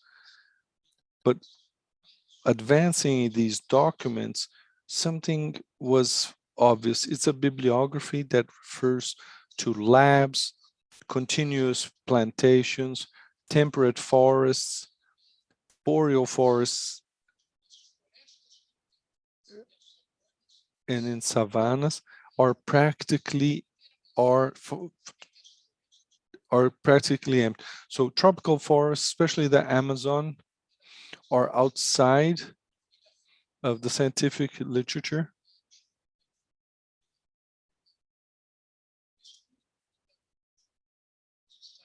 A journal of forest science, a Paleto with 2 T's, verified 225 documents published by 576 institutions of 44 countries. The most expressive country were Finland and Canada. Among the 10 organizations that published the most, there isn't any in a country with tropical forests. I think that is much related to the theme raised by Thais Juvenal about the precarity of the information related to forest products that are non-timber. Of all of the work analyzed in this article, and this work is mentioned, this work of Paleto is mentioned, of all of the works in the Paleto article, the key words were bioeconomy and tropical forests never show up in the same. Even the documents from Latin America and Brazil that we examined had an emphasis. What was the bioeconomy? Sugarcane for ethanol, corn to produce ethanol, soybeans to produce biodiesel, and green plastics, etc. So the Amazon was left completely absent in this situation. And of course, this is very concerning. So the explanation of this paradox about the richest biodiversity in the world is far from the science and technology border of the bioeconomy. It is clear and was defined by Professor Beta Berger. We practice in the Amazon an economy of the destruction of nature. The Amazon forest was historically seen and especially in Brazil, it's in our DNA of the creation of our country as an empty space to be occupied by agriculture and conventional means of agriculture. And this meeting is an expression of this need. What we need is an economy of the knowledge and of not of the destruction of nature, because the economy of the destruction of nature doesn't bring development to the Amazon. The Brazilian Amazon has the worst social indicators of Brazil. We cannot dissociate the ambition of all that are participating in this meeting, that we might value the social biodiversity economy in the forest. This cannot be dissociated in the respect to the peoples of the forest and of the democratic institutions, legal rules that allow civilized cohabitation. You cannot talk about bioeconomy and the economy of the biosocial diversity of the forest, and at the same time being tolerant of the invasion of protected areas, permanent aggression to forest peoples, with the criminality that is spread in a multinational way through the Pan-Amazon, a criminality which isn't only as regards drug and guns trafficking, but involves mining, illegal mining, especially of gold, as regards Brazil, of traffic, contraband of wood, and land occupation. The gangs that occupy important territories of the Amazon and then recruit an important part of the youth for criminal activities. These gangs can only be fought by governments that make the force of democracy and to impose it and respect to institutions.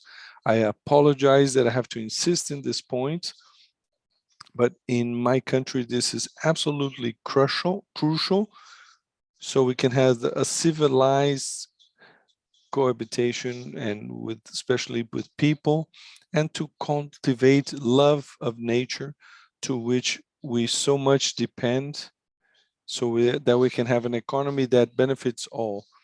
So those who hurt democracy, they have the idea that Amazon is an empty land that needs to be urgently occupied. This comes from a military doctrine that was rewarmed and is part of the convictions, unfortunately, of those that occupy the presidency of the Brazil and the ministries. It's a mentality that is spread socially and sees the destruction of the forest as a premise of creation of jobs and wealth.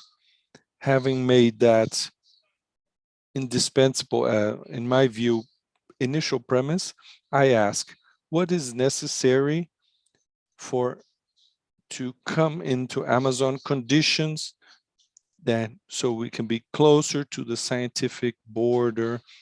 And the bioeconomy is the economy of life, of knowledge, and nature should be dealt by what I think, but certainly that's the message that is in our report on bioeconomy.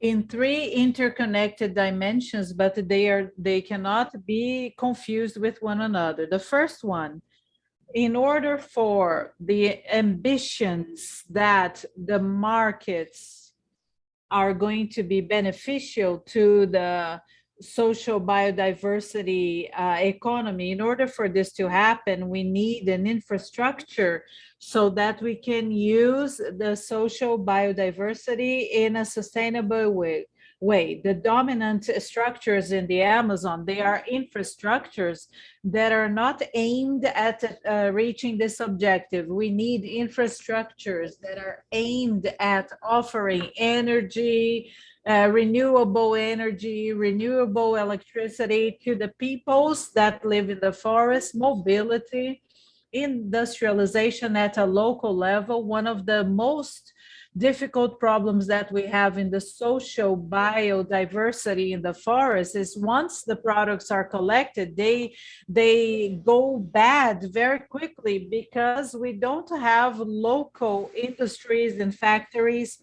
We need high quality internet access that is decentralized. We need to sum up conditions that are allow these people to have a dignified life because they are the most important people responsible for the supply of these social biodiverse products. This is a premise so that the biodiversity economy is based on modern markets, competitive markets, and the core characteristics of these products is that they are incomplete and imperfect. A recent survey carried out by Connexus and also all of the work done by Professor Brondigi shows that the forest, non-timber forest products, they are extracted and traded by hundreds and hundreds of producers, family producers, small farmers, farmers that have joined together in a cooperative. But the organization of these people, they lack administrative knowledge, business knowledge, so that they can negotiate import and export contracts. They to meet the requirements of the safety and health issues so that they can export. They are informal businesses. They don't have an accounting department or accounting registrations of their transactions. They depend on traditional fences or people who are the intermediaries and the traditional markets. Among the 374 community businesses analyzed by Connexus, which is an organization that has been working a lot on these topics, only 20% of these businesses process and improve their products. So these initiatives, therefore, are unable to have financial resources or credit lines so that they can improve the processing of the products and also have capital, the necessary capital. And they don't only have material needs. We also need an immaterial infrastructure, and they have to invest in cooperative organizations, cooperative measures and activities. In Brazil, there is a seal called Brazilian Origins, organized by Imaflora, Social Environmental Institute, and they work exclusively in protected areas. This organization trades a vast amount of products in a very limited way until now, and they give these products a quality seal. So the social biodiversity seal is very important. And one of the topics that must be discussed here is that many times we hear the claims that, we need the products from the social biodiversity to be scaled up. Of course, we want the peoples that explore these products to develop themselves and that these products reach the markets, but we have to be very careful when it comes to scaling up these products, because frequently this is associated with technological transformations and they degrade the products, the forest products, and it is the diversity with which they are produced. And we also have a need in the Amazon of them to consume the products that are produced by this forest social biodiversity production. In 2010, a book was published and there was 163 fruits that can be eaten, and they are produced in the Amazon. So even though there is a huge biodiversity in that region, only 3/4 of the wholesale trade of fruits and greens produced in Belém come from other states in Brazil. Why? Because the fruits of the Amazon, once they are collected, they go bad and they go rotten very quickly. They get rotten very quickly. It's not a technical solution that I am discussing with you guys now. It's a set of factors that make for the forest peoples, for our society in general. So the humanity of having a biodiversity of processing these products is so high that we're going through a crisis of the way that people are eating because of the monotony of the industry, of what they have to offer in terms of food. But the forest cannot be placed inside a glass bubble. We also need, we are only going to have a social biodiversity economy that is going to be fruitful and thriving if the methodologies of the agribusiness that exist in the Amazon, they are also transformed. So if we have an agribusiness there that is not going to be a factor of forest degradation, and that it is a regeneration agribusiness. So we need to connect the bioeconomy to the cities, the bioeconomy to the cities. The cities, they must be cities in which the solutions based on nature, to use a more and more common term that is being used by the bilateral organizations, they're going to be the dominant solutions. We need urban vegetable gardens. We need urban agricultural production. And the potential of the towns and cities in the Amazon are immense.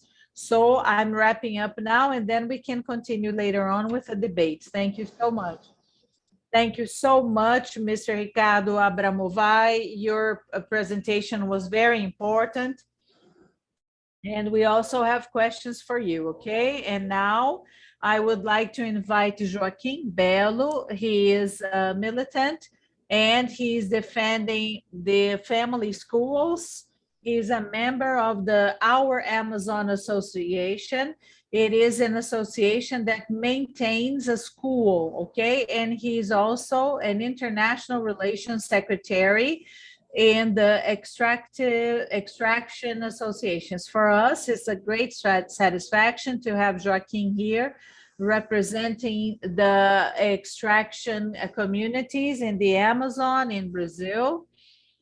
We have the Rubber Extractor National Council, okay? And so the CNS is an organization that within Brazil represents all of the forests and extractions and cooperatives, associations. It's an organization that makes us very proud because it is an organization that is the symbol of the agro extraction production. If we have some places in Brazil like the extraction reserves, it is a fruit of the work done by the CNS. So it's a great pleasure to have here Joaquim Belo with us, okay? Representing the CNS and also representing the communities that live from the extraction of products from the forest. So thank you, Joaquim Belo. Thank you for having accepted the invitation. Good morning to all. Good morning to all. Hello, Sandra, Thais, Mr. Ricardo Abramovay. It's always a great pleasure to be taking part in moments such as this and to attend his presentation.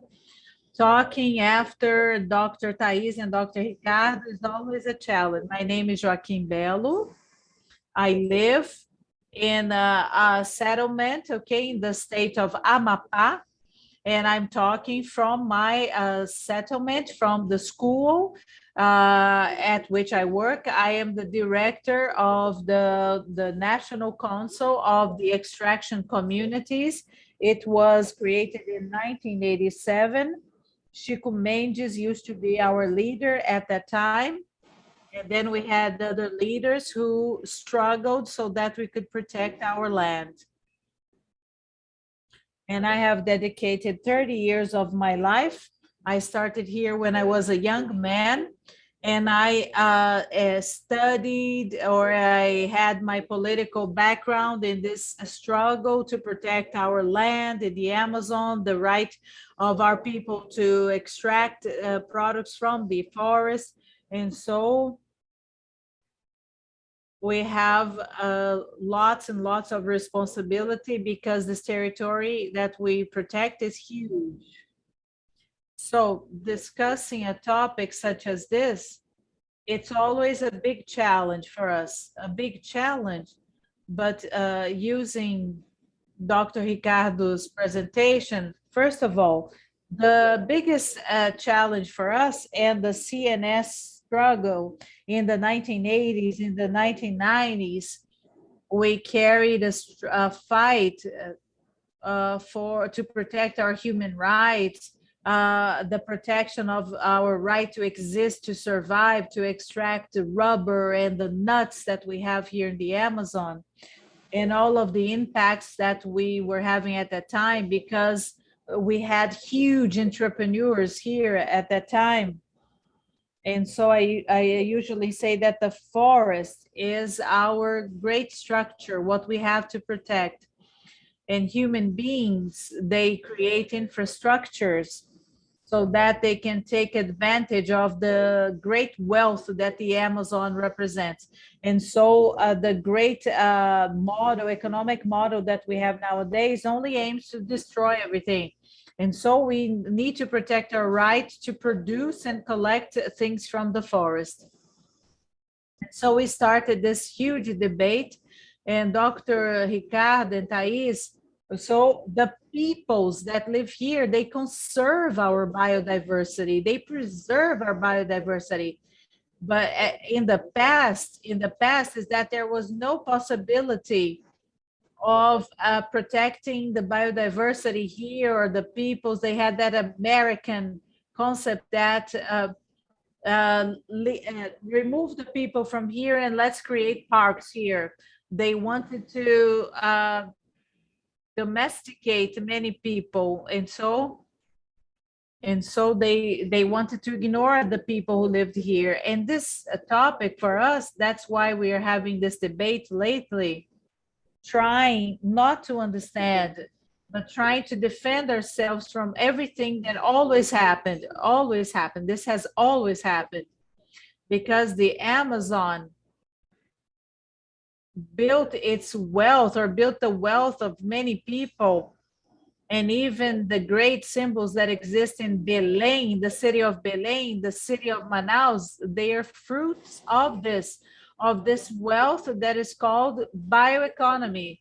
But the wealth of the bioeconomy, the rubber, the nuts, the vegetables, the animals, this has always existed. This has always existed.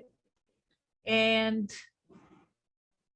the work that we do nowadays, and that we are trying to defend ourselves, because the reading that we do, and Dr. Ricardo made this very, very evident, is that there is a huge level of discrimination regarding the studies.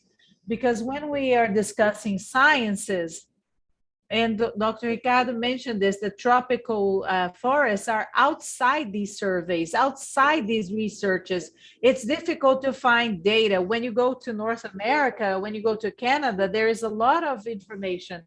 So first of all, people seem to have a preconceived idea regarding the tropical forest, Brazil, South America. And so it seems that the greatest discrimination is here, and sometimes the scientists, they turn their backs to these debates. They don't study this. Sometimes we support ourselves on people, like people who made their lives out of this. They study this, it's their and from the academia, they turn their backs to everything. I never hear what they have been doing.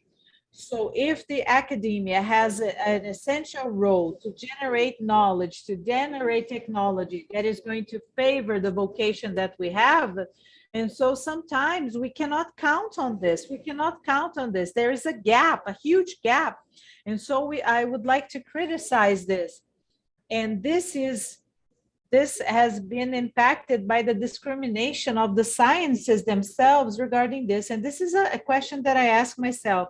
So are the sciences discriminating us, discriminating the people who live and come from the forest, or the great capital is not allowing us to advance in this destructive economy? Are they only focused on that?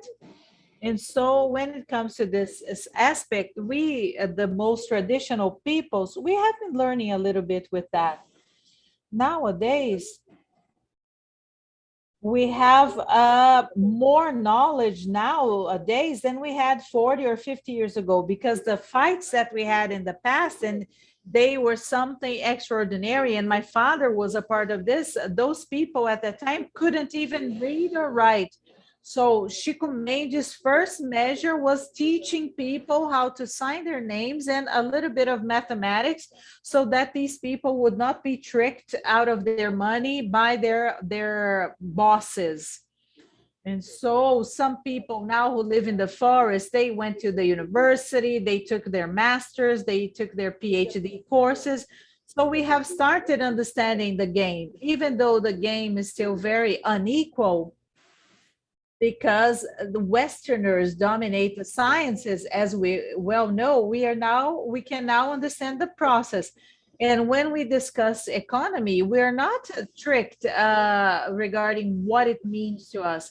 And so we have to appropriate some narratives. And I also remember right after 1992, when I was starting my militance here, or my fight, or my struggle, the word that started being in everybody's mouth was sustainable development, sustainable development. And this became a government program in the state of Acre, in the state of Amapá, and so on and so forth. But this development matrix is so cruel, so devastating, that even Congress people who have been in the government for 20 years or for 8 years, they were able to consolidate the program, because everything behind this is very devastating. And we coexist with this. We coexist with this. When we are starting to discuss bioeconomy, and this started about 10 years ago, so we appropriated certain narratives. Okay, so we need state-of-the-art technology. And Ricardo has just mentioned, we don't have treated water or drinkable water. I don't have access to the internet. I don't have access to the electricity. So we are discussing more of the same. We're trying to find state-of-the-art technology, but to make other people rich, not us, because if you want to work with us or come here, we're going to have to connect everything. Our coexistence, what we defend, what we have been defending these past decades, and we have to protect our territory. We have to go through the existence or coexist with this process. That's why there are models. When we look at the companies that try to place themselves here, Natura, the company is the least bad. But when we want to oil, it's a little complicated. It's more complicated because this is a standard. So for us, this is a great problem, because it's not only an economic issue, it's a cultural issue. And the issue of a movement of women who work with these oils, and diroba, paracashiba, whatever, They do it in a different way. That's what the charm of that wealth is. It's not a standard that does it in Amapá and others. It's not the same thing. They try to kill us, standardizing a big package. If the bioeconomy in this new approach, new narrative that is being put, and that they have the minimum of good sense, they will have to dialogue with the communities, they will have to understand the time of nature, of the community, and the time for things. And the market system is just to win money. And that is the model that is being put. And I agree with Ricardo that it's not possible to have a single package for that.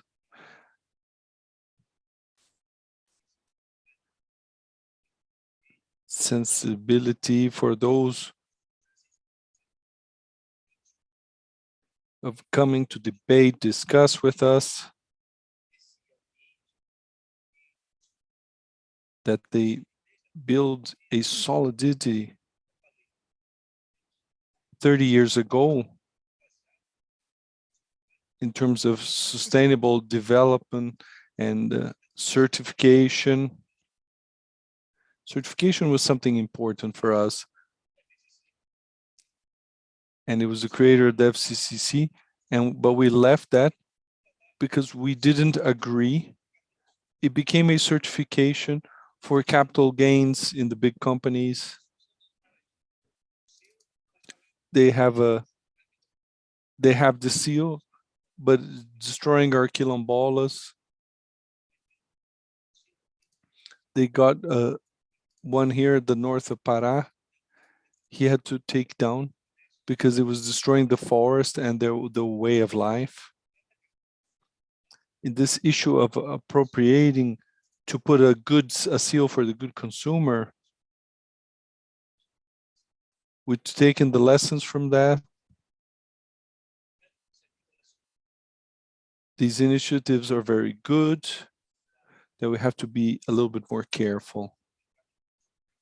Because from the consumption market, there comes a lot, things that not are what they seem.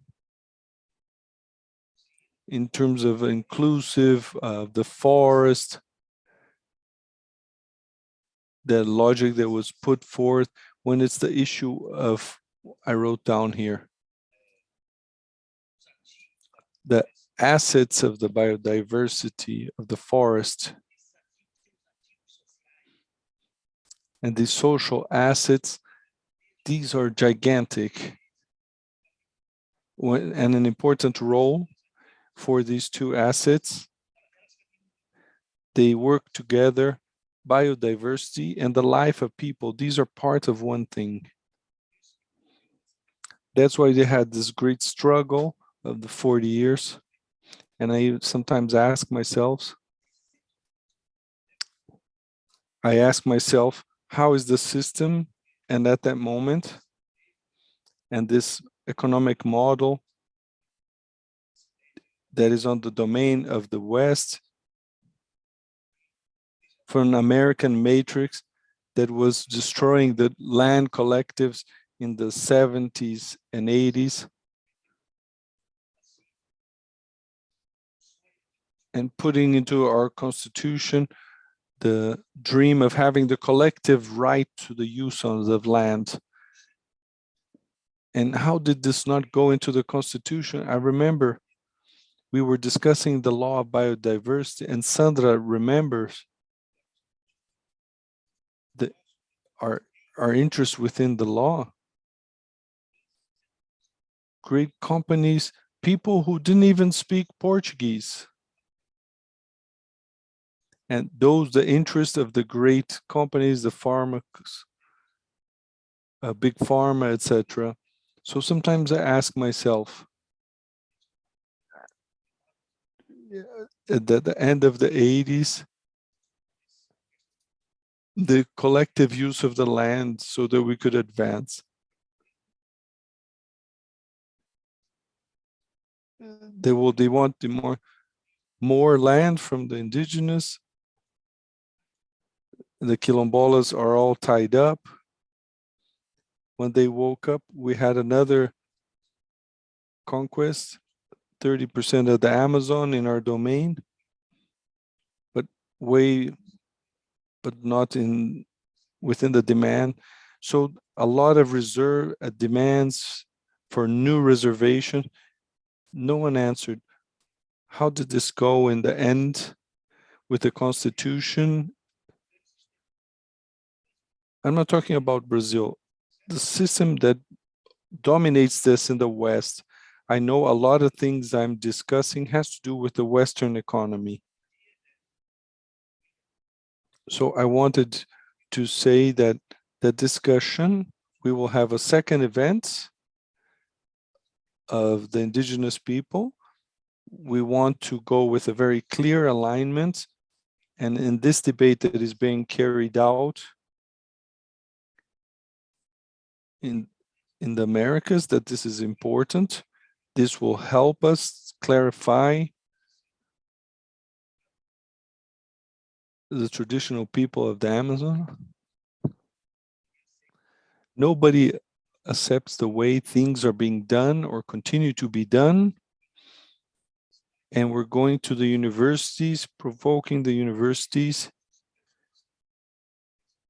and which they don't go in these great themes. It seems there isn't a destruction in this country. It seems that there's nothing.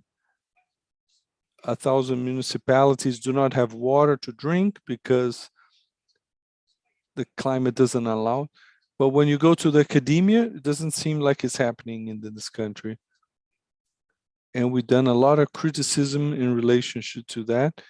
We're going to the university so that they do focus in the great themes and to seek measures of knowledge and that they face this. If I'm not going to discuss the climate change, okay, that interests everyone. Because when I look at the city of São Paulo and others during the rains, in Petrópolis, what happened there, I didn't see one assembly to stop and to discuss that.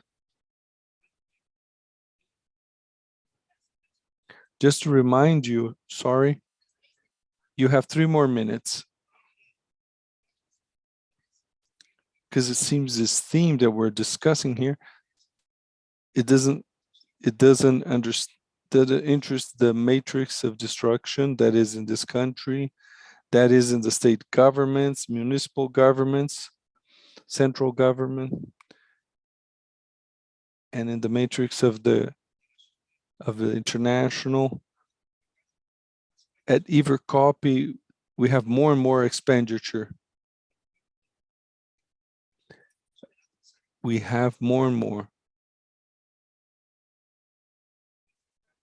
To say that clearly that we're positioning ourselves, we might even be defeated as traditional people, communities. But nobody's innocent anymore of thinking that nice words will solve the problem, that a high tech will solve the problem. Who does it solve for? Depends who. Because for us, it's very clear. Technology has to be adapted that can talk to the world, to the reality of these communities, and has carried these to its greater use, which is its territories. And this is a starting point. Without the discussion from this point, their territories, their experiences, with their traditions, their way of life, their wealth. Without that point of departure, this discussion doesn't have any sense. We will continue to do our agenda of our economy of the forest, but it's very hard. Just for closing, here in my state, for example, I did a small study, just a detail.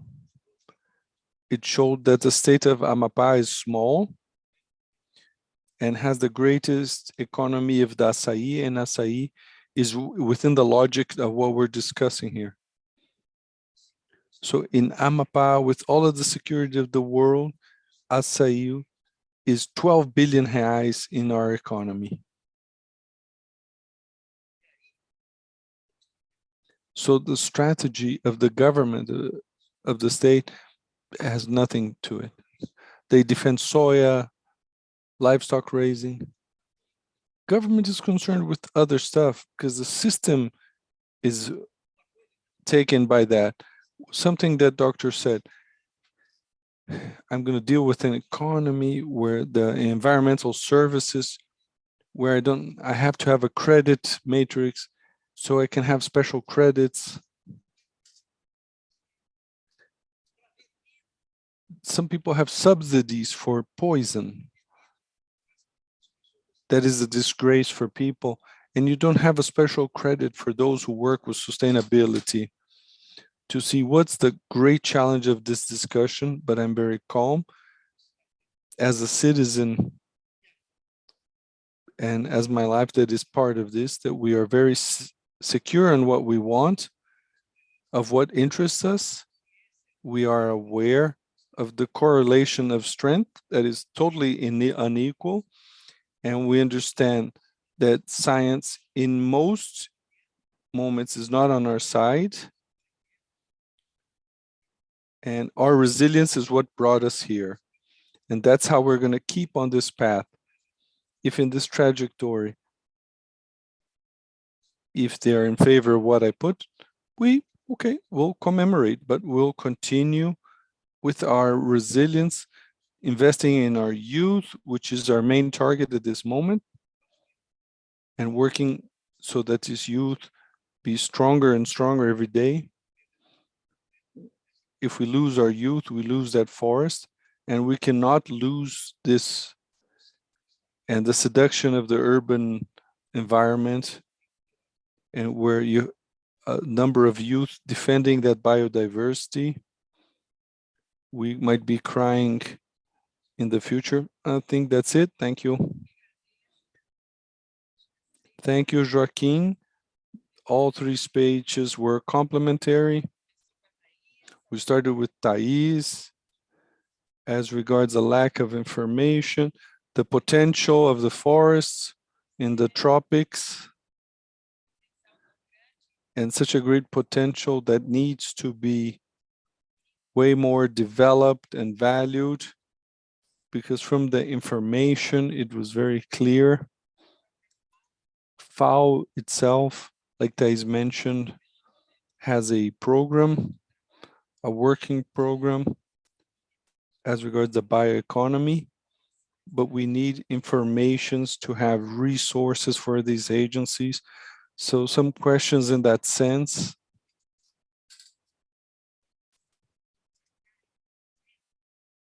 So I just like to highlight what Thais mentioned.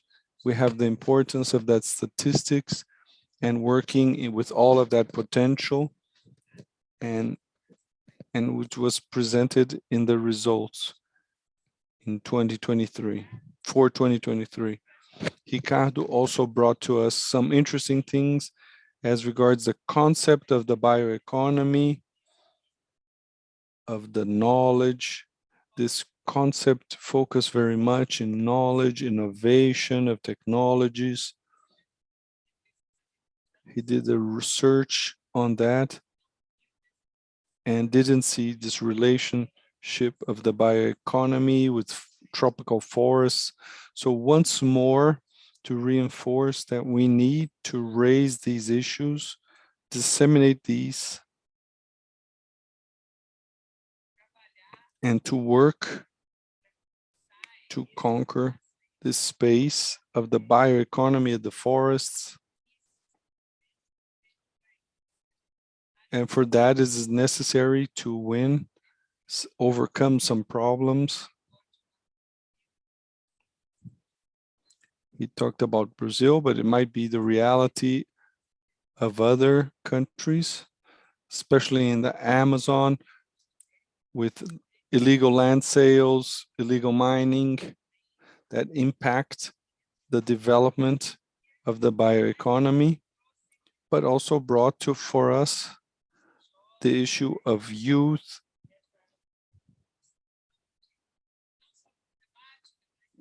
not only the problems, but also the hope, the example, the protagonism of youth. I think this is important. And Joaquin highlighted that and the importance that we have in working this youth to be prepared for the struggle, this defense, and this resilience for everything that we need, so that then, yes, we can develop this bioeconomy that we want so much to discuss. And Joaquin closes very clearly. What is bioeconomy? It's no novelty for those who live in the forests, and that this knowledge, since the bioeconomy is the bioeconomy of the knowledge, needs to be well built together with the communities, academia, and science need to look at this, to these territories, and dialogue with these people. And Joaquin brought a set of challenges when we think about bioeconomy, dealing with a market that wants standardized products, the lack of credit. So there's a series of challenges that were pointed out by our panelists, and that we will continue to discuss in the next few days.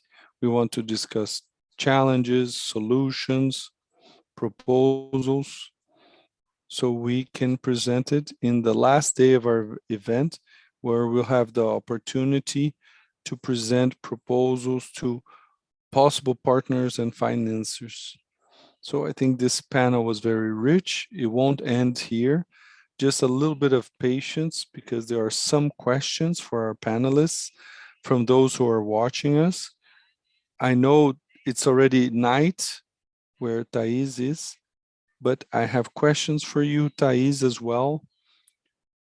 One from Professor Sandra Sherry from Argentina, where in Argentina, they recreated the national program for non-timber forest products, where they put experiences, chain values, organization, and community organization, but they need financing to sustain that policy. And she asked if FAO has some kind of support. Thais, I'm going to hand you one more question, and then you can answer it all together, okay? So she asks about support with the focus in Argentina. Then we have the question from Max from Costa Rica. He thanks you for the excellent presentation, and he asks about countries that have policies directed directly to the production of non-timber products, if it is your knowledge, and if we have lessons learned from those countries. Okay, Thais, I'll let these for you, and the next for Ricardo and Joaquin. Thank you, Sandra, very much. And thank you so much for the invitation to take part in this wonderful panel. Wow, I have learned so much. It's always wonderful to take part in these events and learn many things. Regarding the questions asked to me, so the answers are going to be very direct. Regarding FAO's programs, the FAO works a lot with the countries, with regional agencies, creating projects, and our own resources are very limited, but we work together with Jeff, with OFA, Green Climate Fund, with other partners, individual donors, with countries that truly want to invest in bioeconomy. We work with many organizations. So we work a lot as technical partners in projects. We help structure the projects, we help with the technical aspects, usually with other partners, other financial partners. We carry out some studies, some researches, small funds, because our funds are very, very limited. Regarding the other question, regarding the countries that have specific policies regarding non-timber forest products, yes, there are many, many countries, most commonly in Asia, in Europe, and now some forest policies have been implemented in Africa, and they are working for non-timber forest products. But the main issues is what are you calling non-timber product policies? Because we can have many policies, policies that acknowledge their existence, acknowledge how they are handled, how they are collected, how they are important, or more structuring policies so that we can integrate this production and help the producers in this economy that we want it to be more inclusive, more circular, and that is going to contribute to the sustainability. That is the secret. When we talk about bioeconomy, and Joaquim mentioned that, what is bioeconomy? Bioeconomy said it already exists, and Mr. Ricardo also said that bioeconomy presupposes a certain level of sustainability, that it's only the sustainability of the product.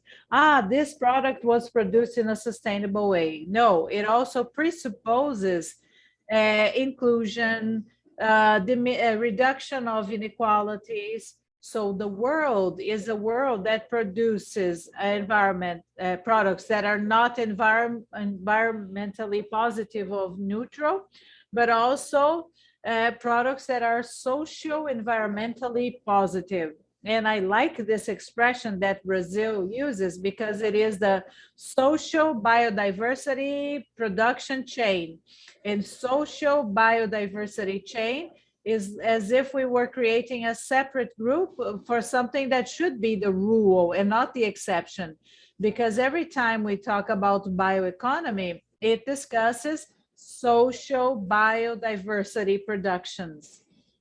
So when we talk about policies, yes, there are policies, but they are bioeconomy policies, they are forest policies that fight against illegal logging. I didn't do a systematic assessment of these two words of the policies that exist, and this is an interesting idea to gather information about that. But from what I have seen by working with policies and also with bioeconomy, the two things, they do not appear necessarily connected. This direct relationship between the production, the local production, the production based on biodiversity products, the production that is sustainable, it doesn't necessarily come connected or linked to the other inclusion measures, to the other measures to include the producers into the market, something that encompasses everything that gives the structure of the bioeconomy. This is a novelty, and I believe we have to encourage this. Thank you, Thais. I have one more question for Thais. So I'm going to ask a question for Thais and for Mr. Ricardo. So wrapping up, one question for Thais. This question was asked by Janaína Diniz from the Federal University of Brasilia. Thank you so much for your wonderful presentation. She says, FAO guides and supplies suggestions to the governments regarding elementary policies. How can we ensure that these suggestions shared by your presentation can be considered by the countries as the most important regarding the agricultural policies that, differently from non-timber products, they cause impacts to the environment and to our society? So how can we ensure that these suggestions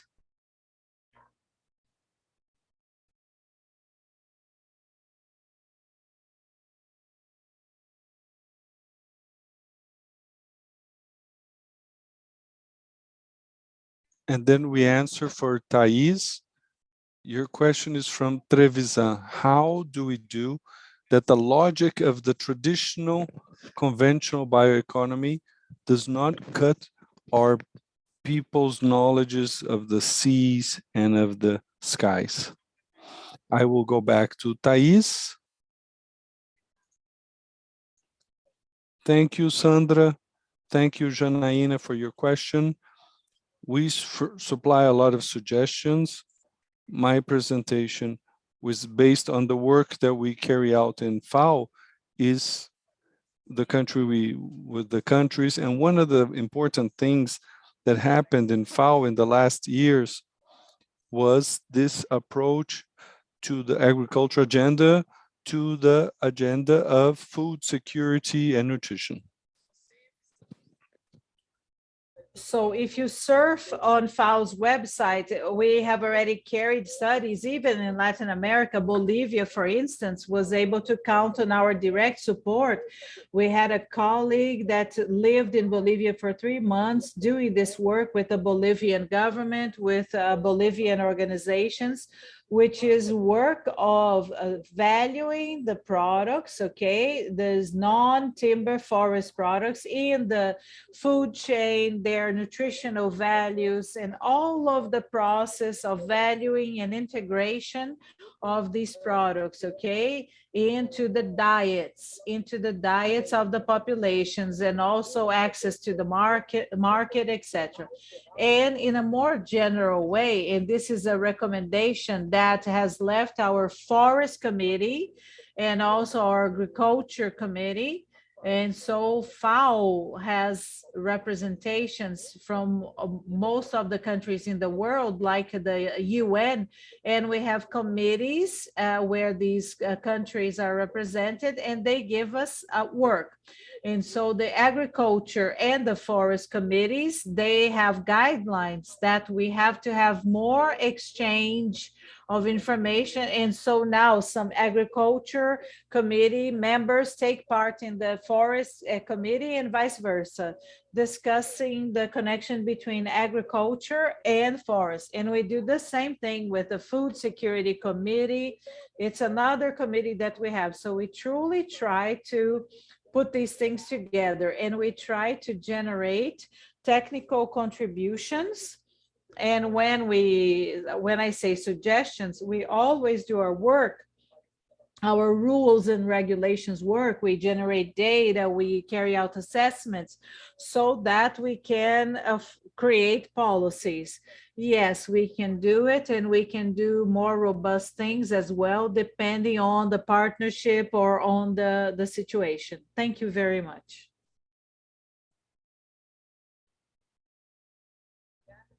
Thank you so much, Thais. Mr. Ricardo?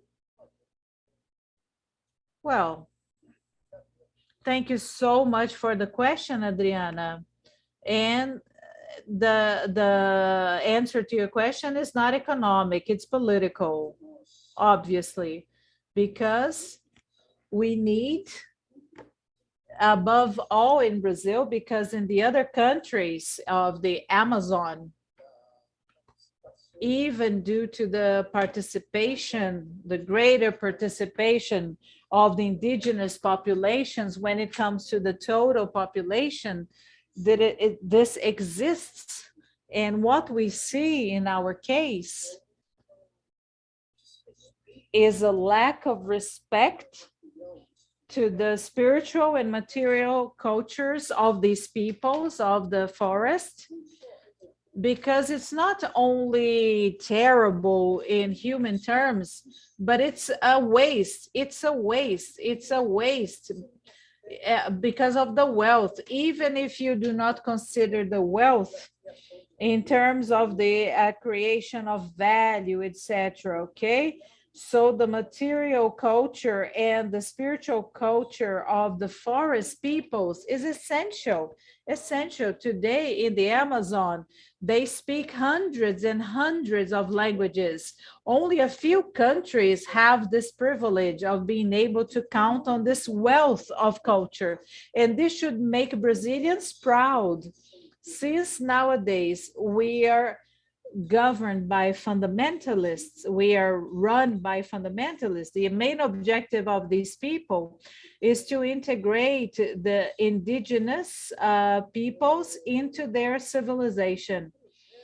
And this is a project of ecnocide, because instead of cultivating and encouraging the diversity, because the world needs this more than ever, the main focus is on a cultural monotony that can only be explained by the lowest political values and policies. I apologize for giving you such an answer, but the situation that we're going through in Brazil, even though our society is rejecting this and refusing this, unfortunately, made me give you this answer.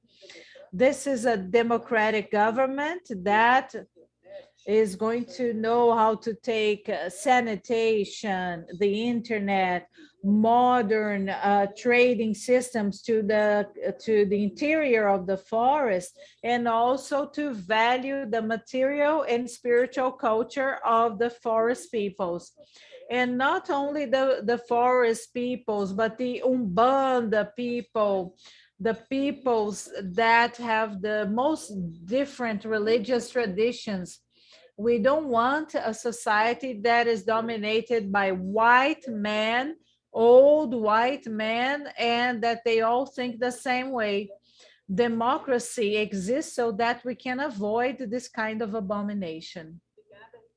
Thank you, Ricardo. I have another question for Ricardo and for Joaquim Belo.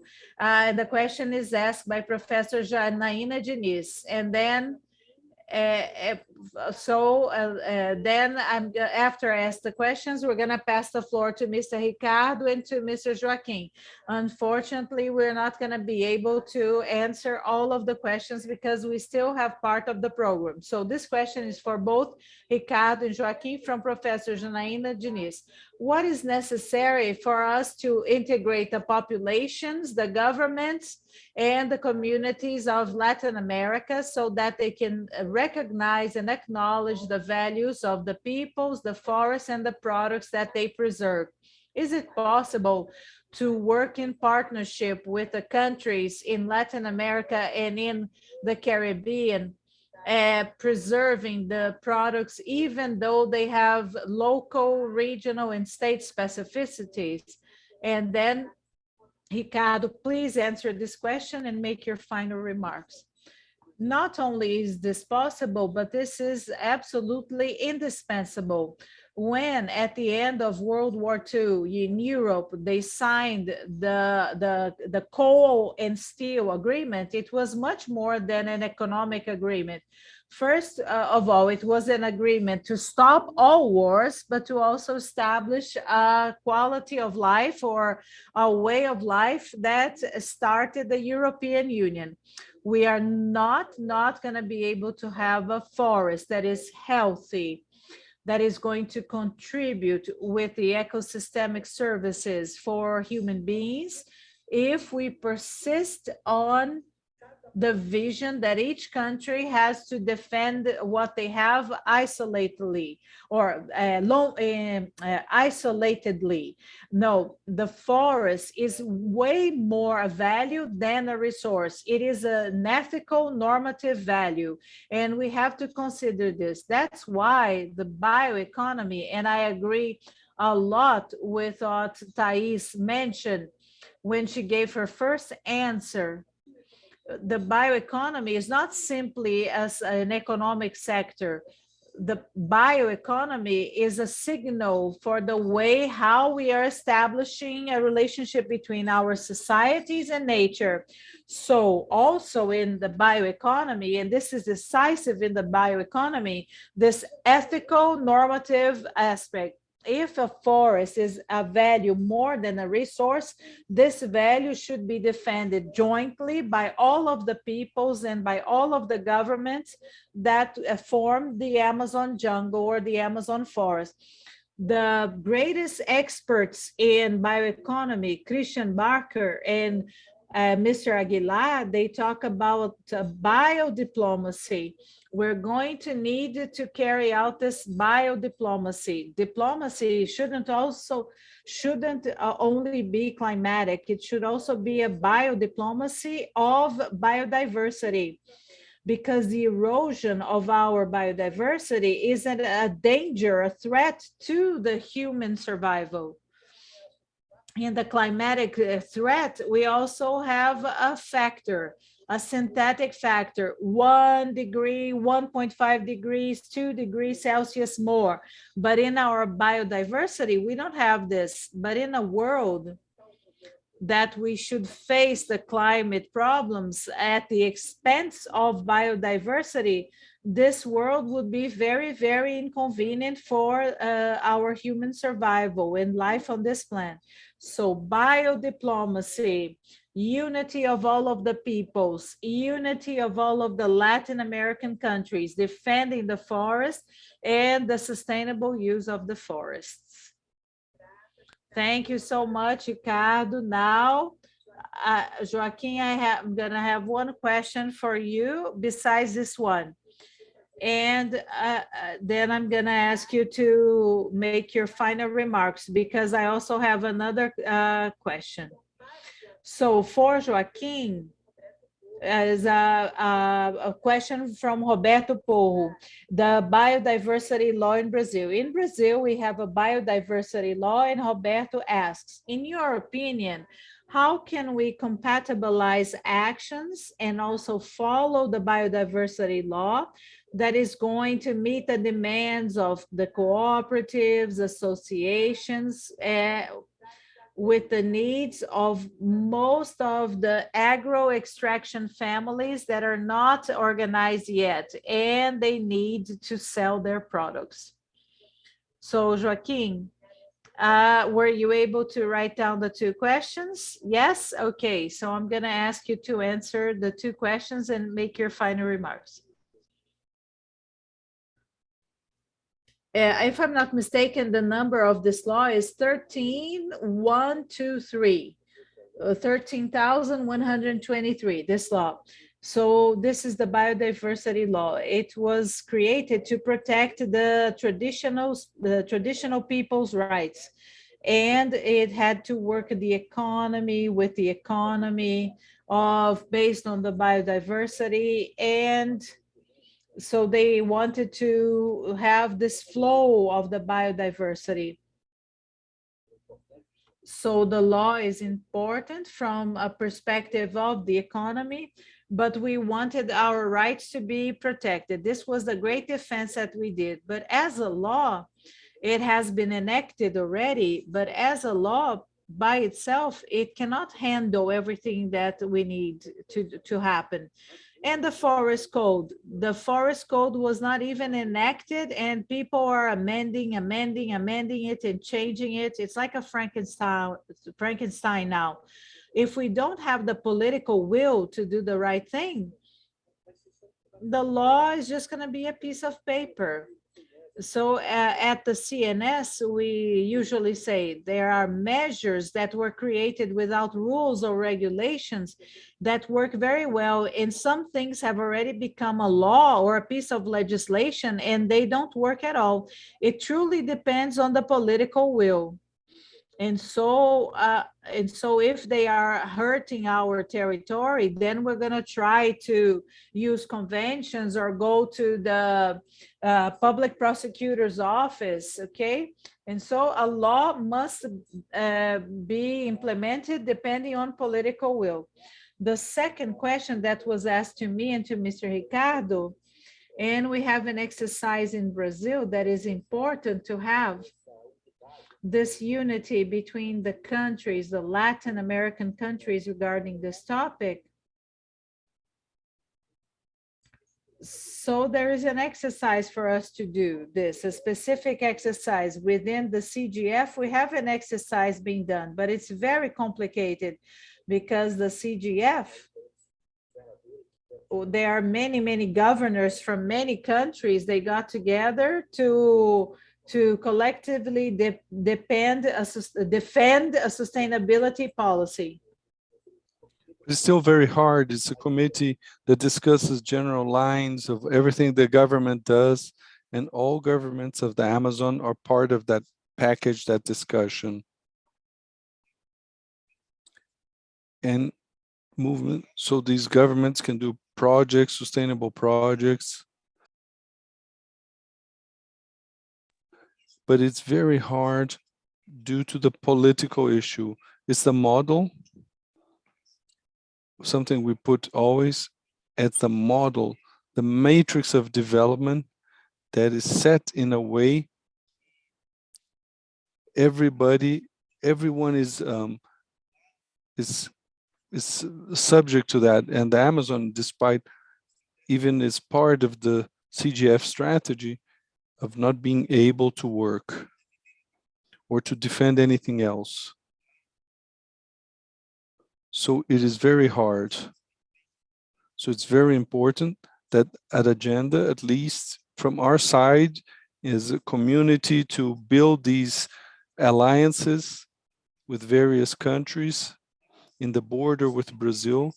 We have to advance in this understanding. And this panel is interesting because it put the possibility of opening dialogue in other environments, other states of Latin America, Central America. And that's a path that we have, but it's not easy. We are a movement that survives many times with our own efforts, the work that goes beyond and depends a lot on philanthropy to continue and always bumps into the economy. If the neighboring countries have a good government and they have democratic governments that are elected, it favors. If we have an election that puts a better result, maybe we could have an alliance with these countries.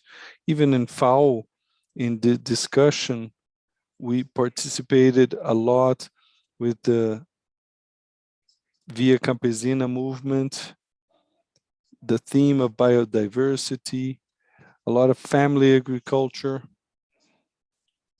to bring biodiversity in this context. We did a lot during the PT government in Brazil. All of this connected to politics or science when politics respects science. And we continue in the resistance and defending that which we believe in this small moment that we're going through this existence. We're always working to leave good things because it's always very hard. Our passage here is so short, then we're not here anymore. Well, we have to do our best. That's why we've dedicated ourselves in these last 30 years. Thank you very much, Joaquin. I will do a last one here for Thais for final comments, but will be to be very quick. Time is very tight. It comes from Jorge Villalobos. In Latin America in general, the countries do not promote sustainable development. They just deal in regulation, but they do not promote. There's no credit, no technical assistance, a responsible market, except that the social actors of the non-timber products are sometimes very different. But the problem is that the governments do not have effective policies for sustainable development of forests. Do you believe that this is the problem, root problem, and then you can do your final consideration. I'm gonna give a Solomonic answer. When we see the global situation, I can say that in Latin America, that there has a lot of advances in terms of forest management, inclusion of communities in political processes. We've had a lot of advances. We might not be where we want to be, but there are a lot of advances, and I should say, and in a world context, in a world in development, it's a region that is quite advanced, that has a great difference. We have a vocation and a tradition of participative demands and vocalization of the needs and the construction of social capital that is very strong. And I think is a little bit of it what Joaquin mentioned. This is one of our strengths in Latin America. So I would say that from the point of view of public policies, if we do an analysis of public policies in Latin America and what they have on paper and the way they're implemented, we always have a lag between what was proposed and what is implemented, but we still have advances. But we have these advances because the qualities of this debate here that has some government, it's of exceptional quality. With all honesty, that I learned a lot of issues on research, on technical work popped up today. So my message in this sense is that the hard issue, because inclusion is hard.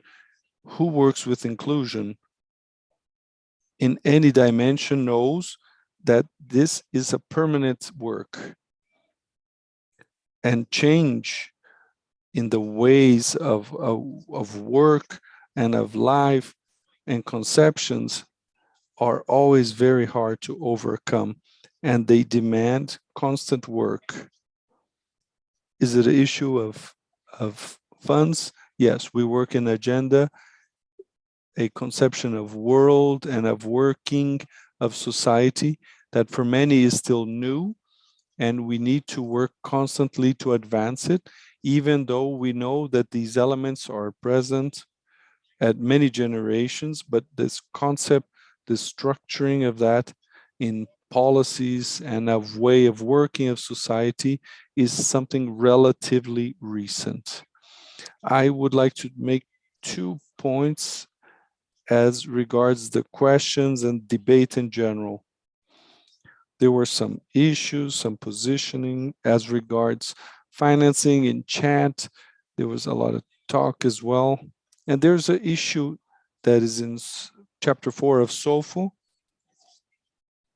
that finances so that these 2 paths for sustainability and for recovery, this green recovery can happen.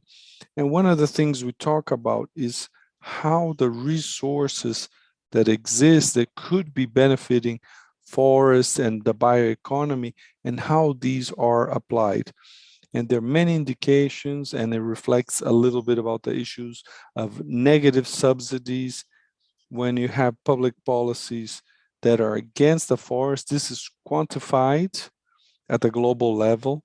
But a point I'd like to remind is to leave a message of construction, of using and to ally and integrate to the discussion of policies of restoration. I know that in the working groups, you will discuss this. How can we put this issue of the production, inclusive production, of access of non-timber products to the market and development of the circuit? And how can we put this within the great themes of the environmental policy nowadays, that is climate and restoration? And this is something fundamental, and we see the results of SOLFI, we can see that climate finances are not being used for development of forest activities. So this connection between the sustainable use of the forest, the importance of the communities, which is a movement that is gaining a lot of visibility, but is of the communities. We have to talk about the communities of those that are producing in the forests. That's why we brought the numbers. That's an asset, but it has to be integrated in these policies and in these finances and these resources and of restoration and these great environmental funds. And another point, I like to say that this is a fundamental connection. When we see the poverty indexes, the estimates show that 80% of the populations below the poverty line is in forest areas. The rural area under the poverty line are in the forest areas.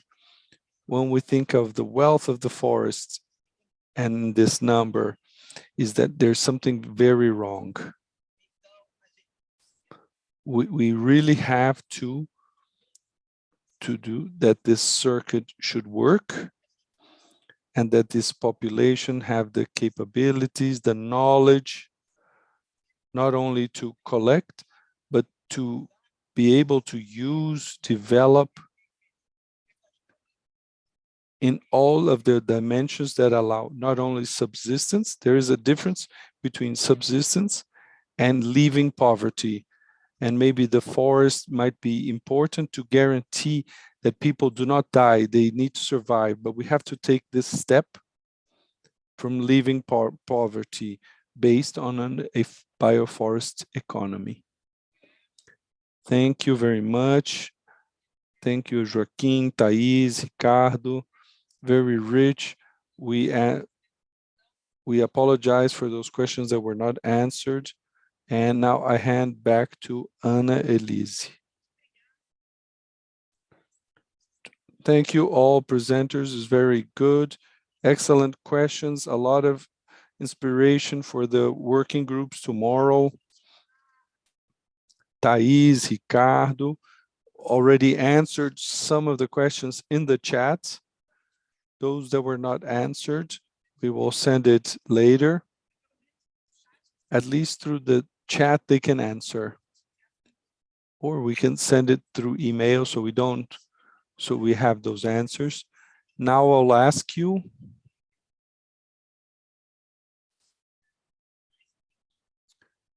a little bit more time. We will need 30 more minutes. We have still two important activities. One is to know, like Thais mentioned, the issues, the forests basis. We have a lot of successful experiences. We have these opportunities of systematizing these experiences. Vicente will speak a little bit about this platform. And later, we will have the launching of the book, the lab on forest products. So I do ask you have just a little bit more patience. If you could hang along, it'd be very good. We are recording the event. In 4 days, we will make available through the YouTube channel. We have all your emails. We will send this link of the recordings and of the material produced of the BioForestALC. We have the BioForestALC site. It will be updated, but after the event, I just ask you for a little bit more patience.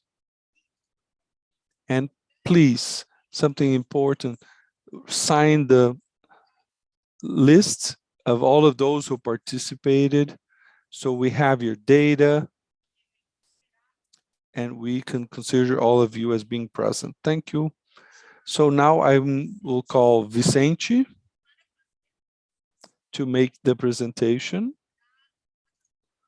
of the platform of experiences of Acto. Vicente?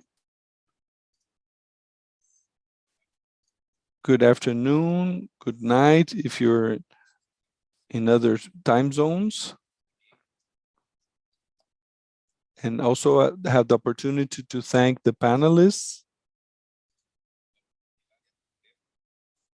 and the opportunity to learn, like we mentioned, to have a discussion in depth and reflected on what we have in the field. I would like to hand over. I'm going to share my screen.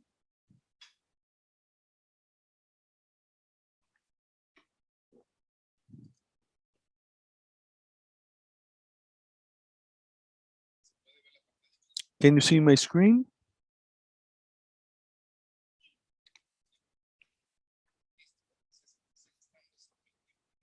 As our time is short, I would just like to a short presentation with a reference of where this platform fits. And the platform that will be presented and with which we will work in the forum has to do with the observatory of the Amazon, and it comes from a desire expressed by the countries from the ACTO, and it said it's necessary to have conservation and economic development and an exchange of information, and that allow this communication of the flora and the fauna, and that this be done through a system that would allow the flow of this information. And in that way, like the Secretary General mentioned, we lost in this observatory in November with the vision of as being a reference center for the Amazon. It allows for the exchange of information among the 8 countries of government authorities through ACTU, but also civil society, academia, and others in different instances. Its mission is to collect, process, and spread information shared by the member countries. This graph shows exactly this exchange of information that come from the countries that are concentrated in the database and goes back for this flow of information. The institutions that participate, like I mentioned, is the 8 countries connecting their information systems and connecting, of course, their specialists and the organizations from civil society. The structure of information is through modules. There are thematic modules that are connected to their strategic agenda, like hydric resources, biodiversity, and the cities convention, that are integration modules where you integrate the information and you have the concept of these models. So in this way, the integration model of the Amazon, that you can do a superposition of the information. So you can have a quick reading of a phenomena like forest fires through the focus points and heats in Amazon. There are areas in the Amazon related to the hydric issue where you can have knowledge about the quality of the water and of other parameters. There are modules where you present information of different themes, and through a repository, especially in the library and in our Amazon, is basically to present successful experiences in these themes that I mentioned in terms of resources, and that basically This is the window where all the information will be put. And here simply we show how the observatory will develop. How the observatory is being developed through its different phases. And as you can see, we have the implementation phases here. And in phase 3, as you can see, we have the integration of the PRIC, okay? And so the platform itself can tell me that that was mentioned. It is a platform that deals with biodiversity products that are part of the value chain of the SMEs, the small and medium-sized companies, and also micro companies or micro enterprises that are part of the bioeconomy, so that they can have the inputs that come from the knowledge of the experts, the organizations that already work with this bioeconomy and biodiversity, okay, or the main focus of their countries. Throughout this process, we have been doing this participation so that we can support the forum, the Bioforest Forum, because we know how rich knowledge is and the knowledge that is going to be shared during the different discussions, the different thematic discussions, and they are going to be registered in the different documents that are going to be generated. And so we are also going to have a regional webinar, okay, so that we can get to know the actions that the countries are carrying out, so that with all of these inputs, they can launch their MIPIMIS platform.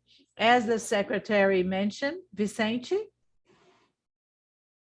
we have 3 more minutes, okay, Vicente? Okay. So on this slide here, you can see the information about the platform. It's part of the creation of the forum.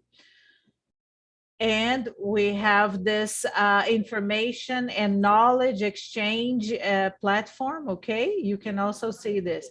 On this platform, okay, within services, it is exactly where the experts from different countries, they can click here and register all of their experiences. And for each event, whenever we have an exchange of knowledge or information, and then you have a special interface, and then you can register all of the experiences that were shared. And so far, 8 experiences have been shared. You can visualize where the experiences are located, where they were registered, okay? You can zoom in or zoom out so that you can see things closer.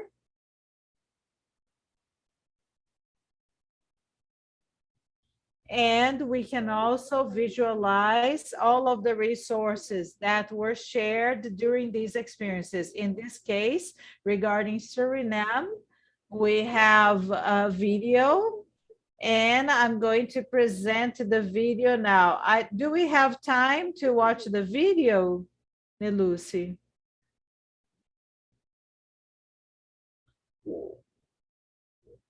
We were going to watch another video, Vicente.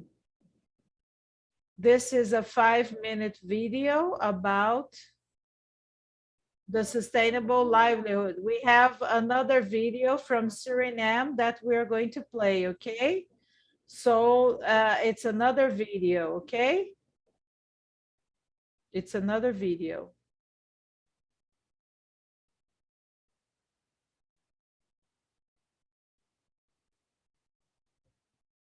Yes, that's the video, okay? Yes, exactly that one.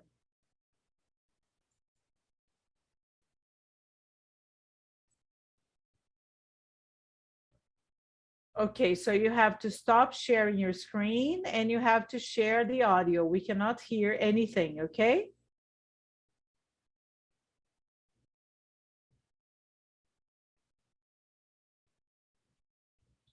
Okay, we cannot hear anything. Let me share the video for you, okay? Okay.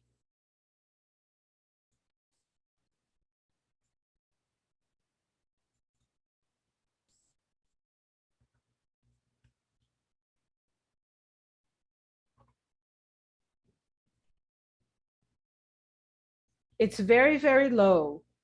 We can barely hear. Okay, let's try again. Please share it. Okay, I'm sharing it.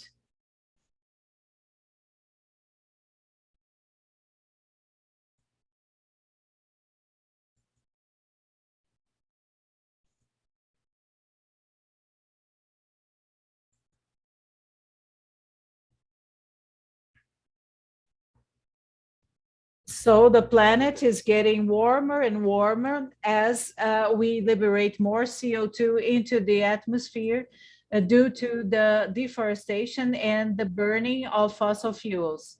The CO2 works as a blanket around the Earth, jointly with other damaging and harmful gases that stop the cooling off of the Earth. Red Plus is an environmental program from the United Nations Treaty about the climate, okay? And the program was especially created for countries in development with lots and lots of forest coverage, so as to prevent the emission of greenhouse effect gases generated from the deforestation and forest damages. The countries of the Red Plus are countries such as Suriname and still have a lot of forest coverage. And the people lead with the forest in a sensible way, or they use the forest in a sensible way. These forests can help recover the CO2 in the air and store it in the tree trunks and in the tree leaves. Okay, and the Andiroba or the Crapa forests are around the Apura, and they have existed for centuries and centuries, jointly with the Red Plus government.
Vicente?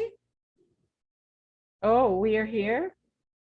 So this is one of the possibilities that we have within this platform that Acto is making available. Okay. And we're going through improvements, okay, of the functionality. And as I have shown to you, it's going to be able to allow people to download the files, and so to allow the extension of the experience of their country where they were shared, okay? So by doing that, The countries can access all this information, and as it was shown, okay, you can watch videos, you can download multimedia videos and files that can be downloaded, okay? So the platform is totally available so that you can exchange experiences in the Bioforest ALC. So this is my part, Lucy.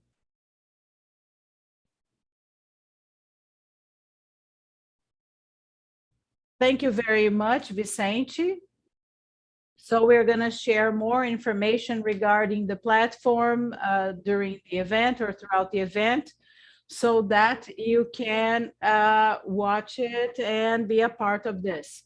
And so as our last activity of our first day of the Bioforest ALC, I'm going to invite Lisana Soares, Director of Forest Development of the Brazilian Forest Agency, for the launching of the second version of the book. So the non-timber production in Brazil. So I would like to pass the floor to Ms. Lisane Soares. Good evening, everybody. It's a great satisfaction to be here during this event, with so many presentations and opportunities.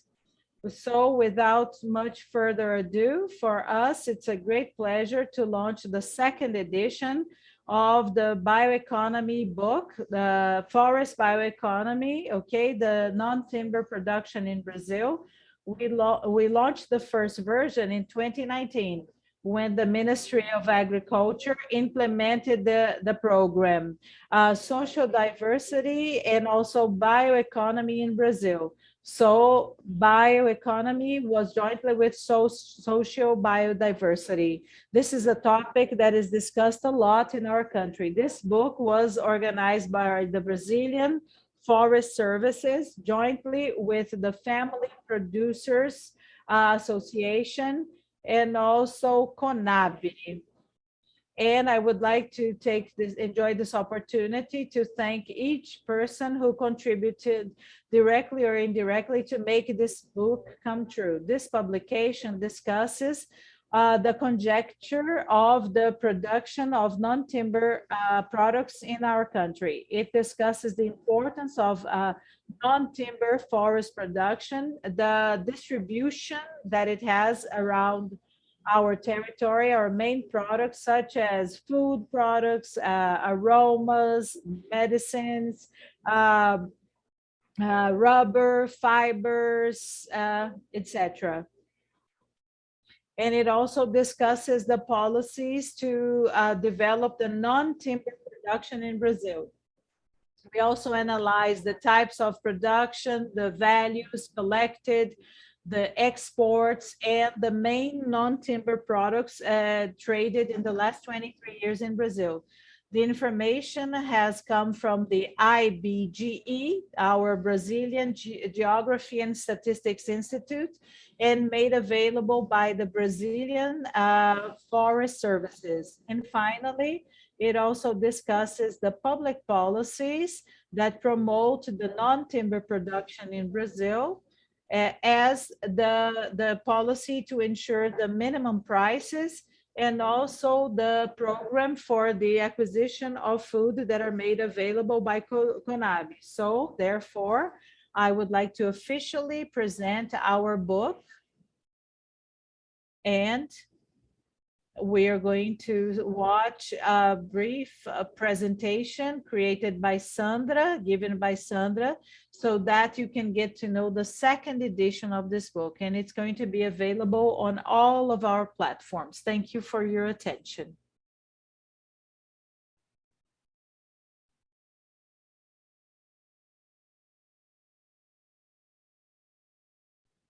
So I just wanted to show the cover of the book. I believe that you have seen the cover of the book. Okay, so here we have the presentation so that you can see the cover of the book. Can you see and hear me? Okay, can you see the slide and hear me? Okay, So as Lizani has already presented, this is the second edition. The first one we created in 2019. And we had data exports, the export data until 2019. And now we have the second edition with the data up till 2021.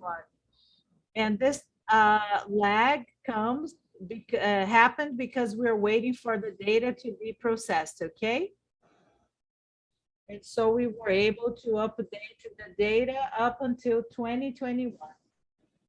So as Lizani has already mentioned, this book was created by several people within CONABI and the Family Agriculture Secretariat. We have a first chapter discussing the importance of the non-timber forest production in the world, and the second chapter discusses Brazil, okay?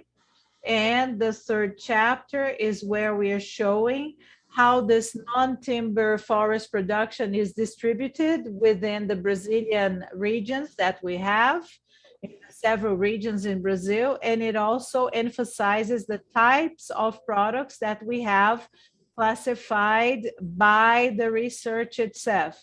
The IBGE carried out a research classifying this type of product. And so we analyze everything by type of product in the third chapter, showing how these products are being distributed. We also have the fourth chapter in which we chose 12 products so that we could carry out an assessment and some analysis, a temporal analysis. And we analyzed the historical series between 1998 and 2020, sharing information regarding the amounts produced, the values, the prices, the average estimated prices that have been updated. And so this is only an example. This is açaí. And so the entire item, so each item receives an explanation about what it is, what are the species that can be found in Brazil, and it has this historical analysis. And we also have some analysis that were obtained from the CONABI's data, which is our supply agency in Brazil. So the prices are made available, the average prices are made available, the prices received by the producers or farmers. And so we compare all of this to the minimum prices established by the national minimum prices table that we have for biodiversity products. So we also have this analysis, a comparison between the prices, the previous harvest, the older harvest, and for some products such as açaí, whenever we have exporting data that is offered by the foreign trade system, we can also bring the exporting analysis.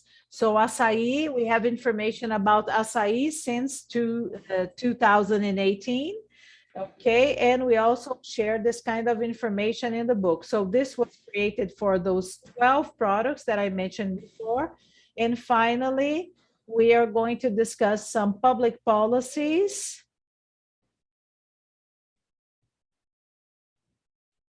that are implemented in Brazil with information on how these policies are implemented. So we are trying to ensure the minimum prices, that we have a policy for that. We set the minimum prices and then they receive a subsidy. So we have a chapter that discusses this policy, the last prices set forth for the last harvest, the temporal analysis, the time analysis, the subsidies for that period of time. And we also have some information about the food acquisition policies in which these products are purchased. And so this chapter shares this kind of information. And finally, we have a chapter about the perspectives for the non-timber production in Brazil. And we carry out a final analysis about this production, comparing everything to the timber production. Like this chart here that you can see, we can notice in purple the non-timber production increasing in percentage, its participation in terms of values collected in the country, and the timber production is going down. You can see it in brown. So we can see a growth of production of non-timber products and a greater contribution in terms of the total income with these products. But we can still recognize that in these informations, this was quite discussed a lot. These are underestimated. So we have, yes, in Brazil, these statistics that are references that help us a lot to bring this information of the main products, main production regions. But we know that these values are quite underestimated.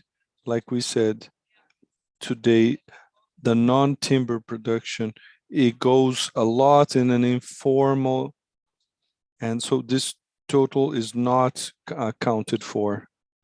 So here we can have a reference, but we still need to improve a lot our statistics.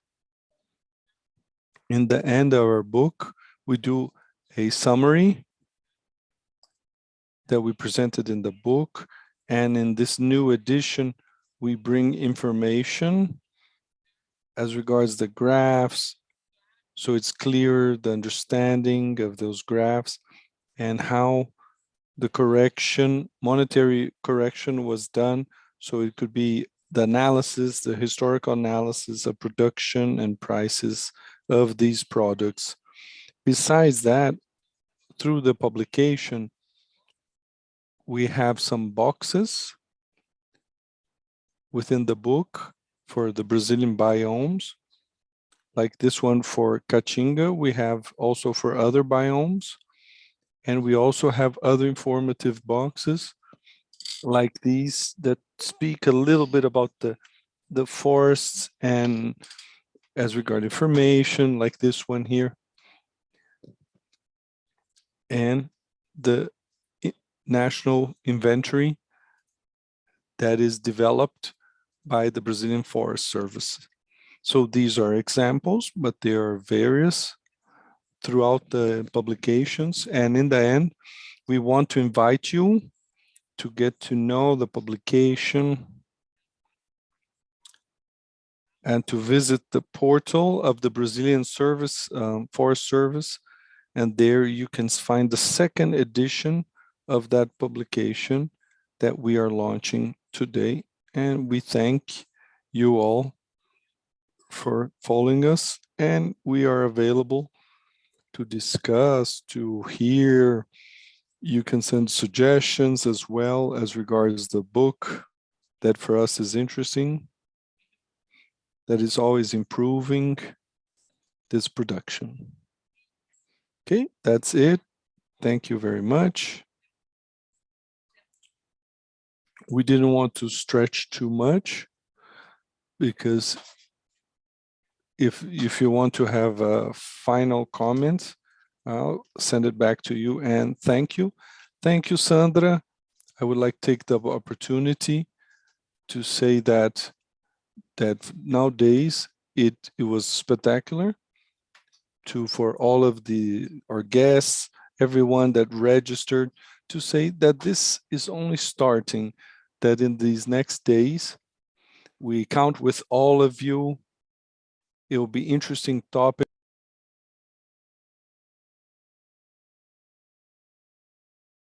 And in magazines, and I want to invite you to stay with us these days, because in this event here,